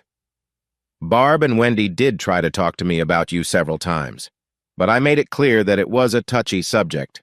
She did share stories about your life and what happened after. I guess it hasn't been easy for you. Do you have any friends? After everything, I chose not to get hurt again, and I didn't want to hurt anyone either. So I've mostly kept to myself. I work, go for walks, read, sleep, and eat. That's about it. I really don't have, or want, any close friends. I do go out with the girls from the lab for a drink once in a while, but not too much. I meet Barb and Wendy for coffee, and there are a few others. I'm single and alone, but I'm not lonely. I can't say I'm happy with my life, but I'm fairly okay. I've been asked out many times, but I only went on a few dates. They were nice enough, but there was no connection, no feeling of wanting to start a relationship. Sounds a bit like me, except I do get to family barbecues on Saturdays. Other than that, it's just work, no fun. She got up to refill the coffees as I continued. You know, like you, I decided that I never want to feel that pain again, and for me, the best way to avoid it is to not put myself in a position where it could happen. You know, my roommate caught me during a tough time. He helped me through it before I could do something drastic. The hurt and betrayal were so strong that I just wanted to escape everything. There are still days when I feel that way. I'm glad my therapist is always there. Barb mentioned what I did to try to escape my feelings. It just broke me, knowing what I had done and how it affected others. That's one reason I hoped you would call, so I could make it up to you somehow. I don't know if you'll ever be able to forgive me for that. She was quietly crying now. There's nothing to forgive. I didn't blame you for any of it. Well, I did at first, but then I thought there was something wrong with me that you chose someone else. It took a long time for me to understand how I dealt with what happened. Until my sentencing, I didn't really know what true sadness was. With a year in a hospital and monthly therapy since I got out, I feel like I could write a book about it now, at least about how it affects me and how I manage. I was still speaking quietly, trying to express what I felt. I wasn't sure if I was succeeding. I struggled with whether I truly blamed her or was just afraid to admit it. My therapist and I had talked about this many times and never reached a clear answer. Tears streamed down her face, and she didn't try to wipe them away. You have every right to blame me. I should take responsibility. You're right, I could. But would it fix anything? Would it change the past or help either of us in the future? I don't think so. It happened, and it's done. That's how I see it now. I took a deep breath and decided to be honest. Erica, I love the idea of being in love with you again. Will it happen? I don't know. but I'd like for us to try. Oh my God, Evan. You don't know how much I've wanted to hear those words. It's something I've wanted for a long time. She was crying, but this time it was tears of relief. It took her a few minutes to calm down. I know we planned to go out for lunch, but I don't think I can do that now. How about I make something simple and we can stay here and talk? There's so much I want to share and ask you. I like that idea. I'm not really in the mood to be out in public right now. How can I help? I felt relieved. I didn't want to leave the comfort of her place. It was the right time to learn more about each other and see if we had a chance for a new start. We made a couple of sandwiches, prepared some fresh vegetables, and enjoyed homemade cookies for lunch. Erica brewed a new pot of coffee. We sat at her kitchen table talking freely like before and spent the whole afternoon sharing stories. I learned about how her parents found out about our past and made her face my family, and she told me about her life in Burnaby while studying at BCIT. It had been tough for her, just like it had been for me. I shared about my time in prison, getting my degree, the classes I had taught, and my father's funeral. She admitted she hadn't attended because she felt unwelcome. I realized it wasn't her I had seen at the service. When it was late afternoon, I knew I had to leave. We had talked a lot, and I needed time to think about everything. Erica walked me to the door of her apartment building. Evan, I'm really glad you called. I've enjoyed our time together this afternoon, well, most of it. Do you have any thoughts on what might happen between us? Erica, I'm glad too. What will happen, I don't know, but I do know I want to see you again, take you out to dinner, and go on a real date. I'd love that too. Just let me know when. I'll check my schedule. I don't think I have too much planned for the next week. We're renovating, so the shop is closed. But I might have to take care of some customers. Can I call you? Please do, anytime. If I'm not home, call my cell or leave a message. She gave me a small smile and headed back inside. I walked to my truck, lost in thought. Maybe this could work out. Time will tell. The next week was busy for me. With Jim and Sonia on their honeymoon, I had to handle all the calls Jim usually managed. I was glad to do it because it gave me a reason to reconnect with our customers. The renovations were progressing with Maria leading the team working in the restaurant area. We still hadn't found someone to assist her, but I planned to start looking more seriously once we reopened. I managed to catch up on the ongoing paperwork while taking care of our clients. I began to see how much work Jim had been putting in, and it was a good decision to make him and Sonia full partners. On Wednesday, I called Debbie. Deb, are you still planning to clean the yard and have a barbecue on Saturday? Yes, Evan. Bring your work gloves and be ready to get a bit messy. Can I bring a friend? They might want to help out. Sure. Do you know if it's someone we know? Well, Jim and Sonia won't be back until late, so I'm not sure, but you'll see. See you on Saturday. Bye, sis. Bye, Evan. See you then. I tried to call Erica, but her phone went to voicemail. She was probably at work. I didn't want to disturb her on her cell, so I left her a message. At the family barbecue, it would be a relaxed atmosphere, and she would know almost everyone. Later that evening, Erica called me back. I suggested she wear old clothes since we would be working for our meal, but I didn't tell her where we were headed. On Saturday morning, I got everything ready and drove to Fairview. I had told Erica I would pick her up before noon so we could grab a bite to eat on the way. We didn't need to be at my sister's house at any specific time, but I wanted to arrive somewhat early in the afternoon. There was work to do. We got a quick sandwich and coffee at the Coffee Coral and then headed to Bridgeville. I still hadn't shared our destination with her, but she seemed fine with that. It was nice to be together. When I pulled up in front of Debbie's house, I said, "Okay, we've arrived. Here are some gloves. You might need them." Okay, Evan. So, where are we exactly? My sister Debbie and her husband live here. You'll like Jerry. He's a really nice guy. Are you sure this is a good idea? Last time I saw Debbie, things were a bit tense. Just go with it. I invited someone along but didn't tell her it was you. Barb and Wendy will be here too, and James might bring his new friend. She sounded unsure. Well, okay. If they're okay with it. Relax. They'll be happy to see you. It's all in the past now. Besides, you know Barb and Wendy well. We walked toward the backyard. Debbie noticed us and said, "Evan, you're finally here," then looked at Erica. "Erica, oh my gosh, how have you been?" She came over and gave Erica a warm welcome. Evan mentioned he was bringing someone, but I had no idea it was you. Come on in and have a seat. Can I get you both something to drink? Are you two? Debbie, stop it. She's here as my +1 for the family barbecue. I told her you would keep her busy. Debbie smiled and hugged me.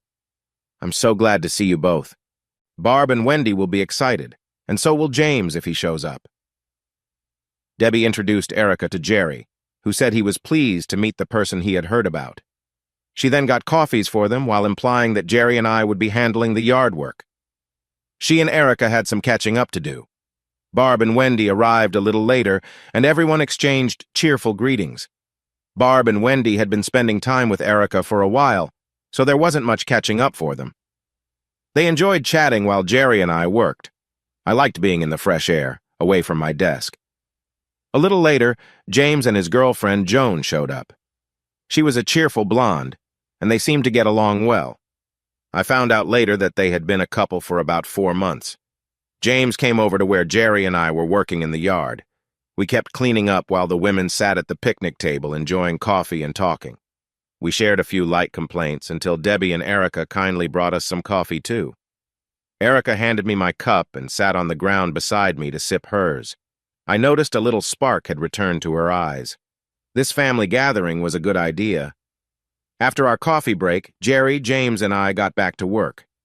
Jerry had a tall old pine tree in his yard, along with some smaller ones.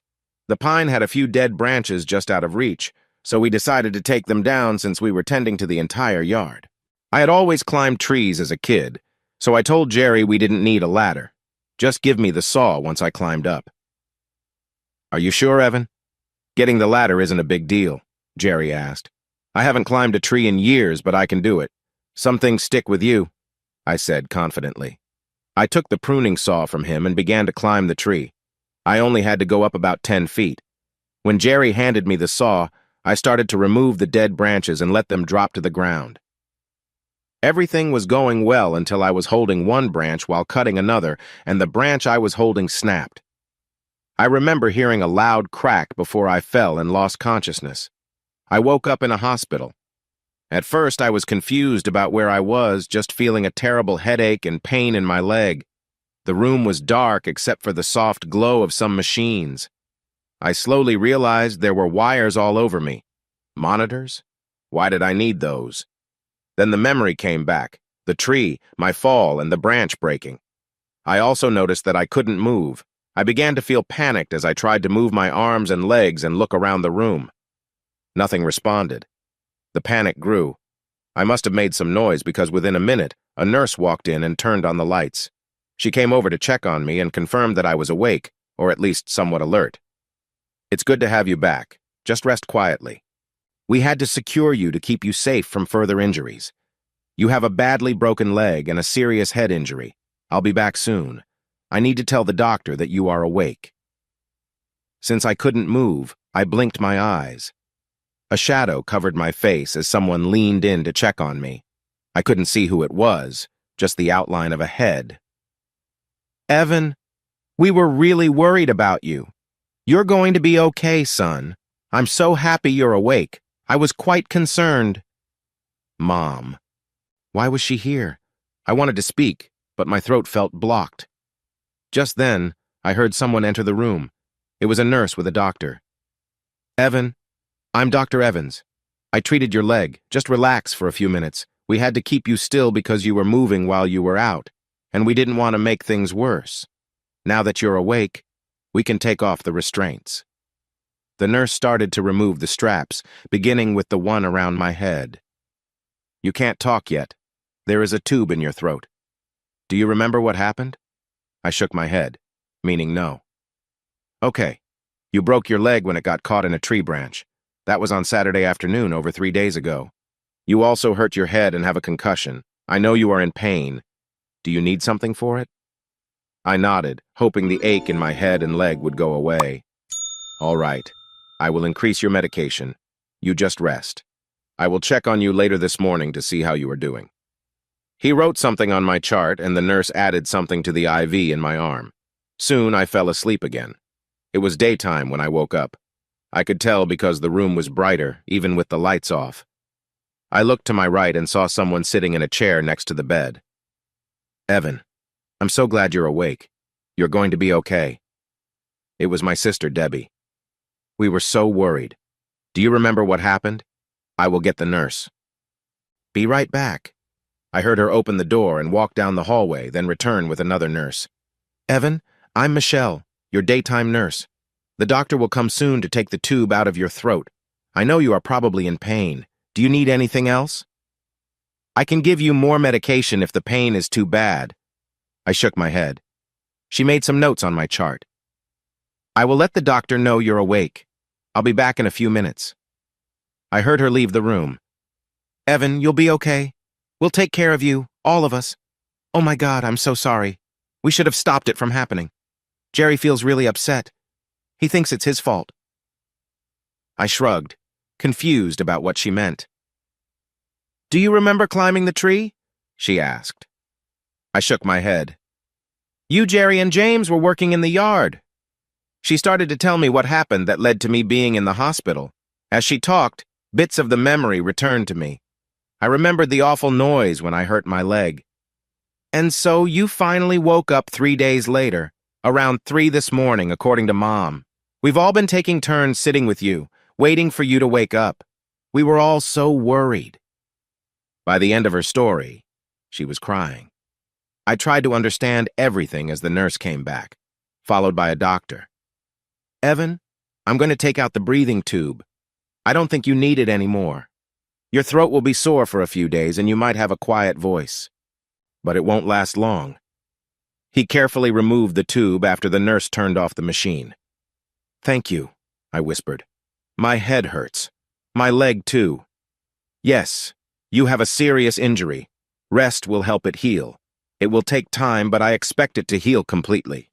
You have a bad injury in your leg just above the ankle. It likely got hurt when you fell. I'm afraid you'll need to rest for a while, months, really.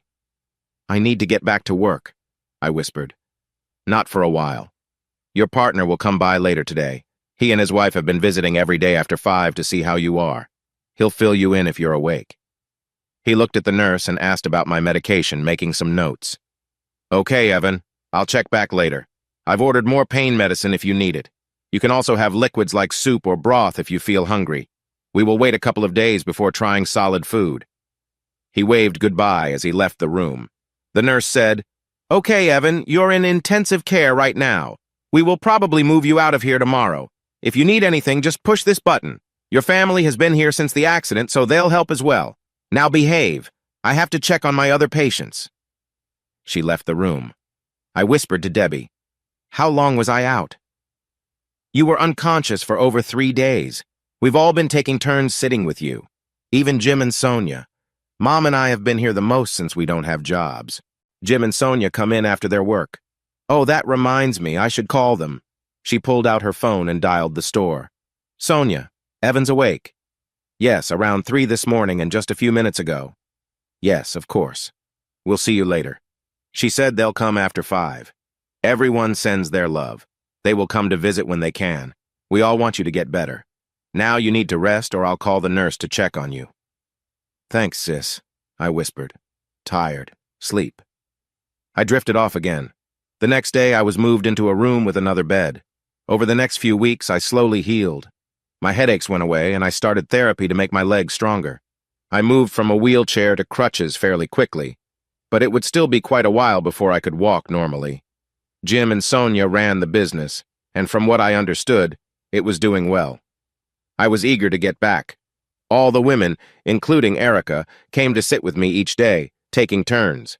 Now that I was awake and could move around a bit, they felt there was no reason to stay overnight. Jerry felt bad about the accident until I told him to stop worrying. If anything, I was to blame for trying to do too much. He stopped blaming himself, at least openly, and we stayed friends. Erica visited when she could, and on her weekends off, she spent most of the day with me. We relaxed and chatted about simple things and welcomed all the others who came by.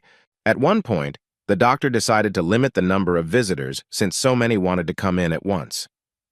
When it was clear that one of my family or Erica would spend a lot of time with me, they allowed only 2 other visitors at a time. Erica and I were growing closer. My mom and Erica's parents felt happy and relieved to see us together after everything that had happened. My mom told me that Erica stayed with me all Saturday night after my surgery and most of Sunday until they really had to insist she get some rest. She needed to work the next day. About 6 weeks after entering the hospital, I was discharged. Since I still needed care, I would stay with my mom in her apartment. It had 2 bedrooms on the ground floor of a community for seniors. She got special permission for me to stay as long as I needed. Even though it was tiring, I was glad to be out of the hospital and able to sit outside and enjoy the late autumn sun. The store reopened a day later than planned because of my accident. It seemed like turning it into an internet cafe might work. We were still busy with repairs and getting the network ready. The only change, aside from my absence, was that Sonia was taking care of the paperwork I usually managed. I even missed that part since it gave me a real sense of how things were going. They were still looking for someone to help Marie. She was as busy now as she had been when the restaurant was operating separately. That was something we needed to focus on. James came over to Mom's to visit one afternoon. He and Joan were still a couple, and he planned to make a big proposal soon. Joan wasn't working, but was involved in some volunteer activities at the local seniors center. There wasn't much else for her to do in town. I asked James about her training, and it turned out she had a college certificate in business administration. I asked James to encourage her to come over and see me. I also called Marie. "Marie, hi, how are you?" I asked. "Evan, hi, we're busy. I think I'm busier now than ever. We really do need some help here." Marie sounded a bit rushed. "I heard. Sorry I haven't been around to help. I just wanted to get your thoughts. I might know someone who could fit in here. Do you want to interview her or be here when I talk to her? I trust your judgment, but I'd like to have my say too. Of course. I'm waiting for her to call. If I plan something for the evening, will you be free?" "Sure, any time after dinner works for me." "Great. As soon as I set it up, I'll let you know. I'm not sure if she's interested, but she might be since she isn't working at the moment." "Okay, Evan, let me know. I need to go." She ended the call, and I relaxed, glad to be getting back to things, even if just a little. I had a doctor's appointment the next day. I hoped I would be cleared to return to work. I could handle the office tasks and give Sonia a break. Mom came out of the apartment and sat at the picnic table. "Evan, have you taken your afternoon nap yet?" "Nope, I don't feel tired." "Dr. Evans said you need to rest a lot. I might have to report you," she joked, hoping to coax me into resting. Okay, I'll lie down. But if Joan calls, I need to speak with her. I might have a job for her if she's interested." I wheeled myself into the spare bedroom that had become my space. "All right, but you need to rest, or I'll tell your sisters," she laughed. "Oh no, anything but that. I promise I'll behave." I managed to get onto the bed and quickly fell asleep. I must have slept for nearly 2 hours. When I woke up, Joan had called and would try again, or I could call her back. Mom was making coffee, and we went outside to enjoy the sun. I called Joan on her cell. "Hi, Joan. It's Evan. Are you looking for work or just sticking with the volunteer stuff?" "Evan, James told me to reach out to you. What's this about?" "If you're interested, I might have a job for you. James mentioned you have a 2-year degree in business administration. If you're looking for work, this might be a good opportunity." "You mean I'd be working with you?" "No, not with me. It's for a friend of mine. She's looking for help." "Where do I need to go to meet her?" "She said she'd come here almost any time after dinner, so it depends on you." "What about tonight? I can get James to bring me." "All right, I'll call Marie and let you know. If tonight doesn't work, any other night okay for you?" "Oh, sure, we don't do much at night. Just hang out and watch TV." "Okay, I'll call you back." "Thanks, Evan. Talk soon." I finished the call and started to reach out to Marie when Mom suggested, "Evan, why not invite Marie for dinner? She can visit with me until Joan arrives. I'm sure she could use the break. I know it's a bit of a drive, but if she's coming over anyway." "Good idea, Mom. Thanks." I called Marie, who was happy to enjoy a meal made by someone else for a change. I reached out to Joan, who confirmed that she and James would come over after dinner. Mom invited them, promising to cook enough for all of us. They agreed. Mom's cooking is always a favorite. Marie arrived just before 6 with a nice bottle of wine. She and Mom had met before and got along really well.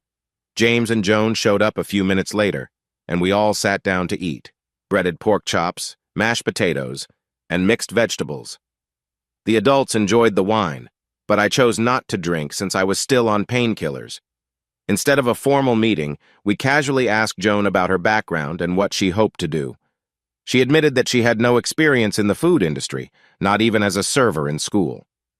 We explained that she would start by working with Marie, who would teach her about the internet cafe. Marie planned to retire and wanted to sell the business, hopefully to me. Joan was unsure but agreed to try it out. She figured the worst that could happen was adding another job to her resume. We decided she would start the following Monday, which gave her a few days to get ready. We assured her that casual clothing was fine. Anything fancier would feel out of place. Even Sonia had stopped wearing dresses for work, choosing capris or slacks instead. We finished the evening in the living room, chatting over coffee and dessert. The next afternoon, I had an appointment to see the doctor about going back to work. Except for my leg, which was sore and itchy, I felt good. I thought he would let me return, and he did.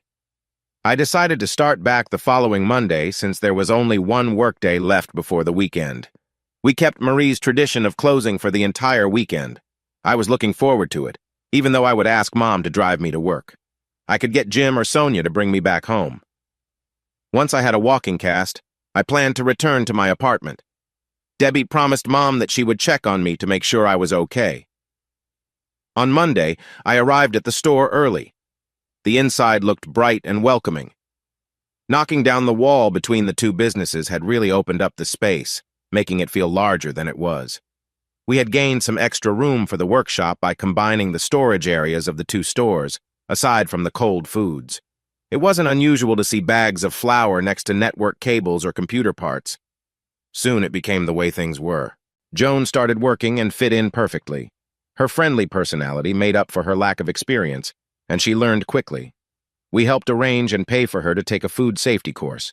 We were able to keep our work at the cafe and the computer store separate. I never had to ask anyone from the store to help out at the cafe, or the other way around.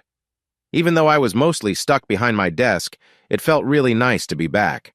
I called my customers to say sorry for not being able to help them myself. Every one of them was understanding and looked forward to seeing me again.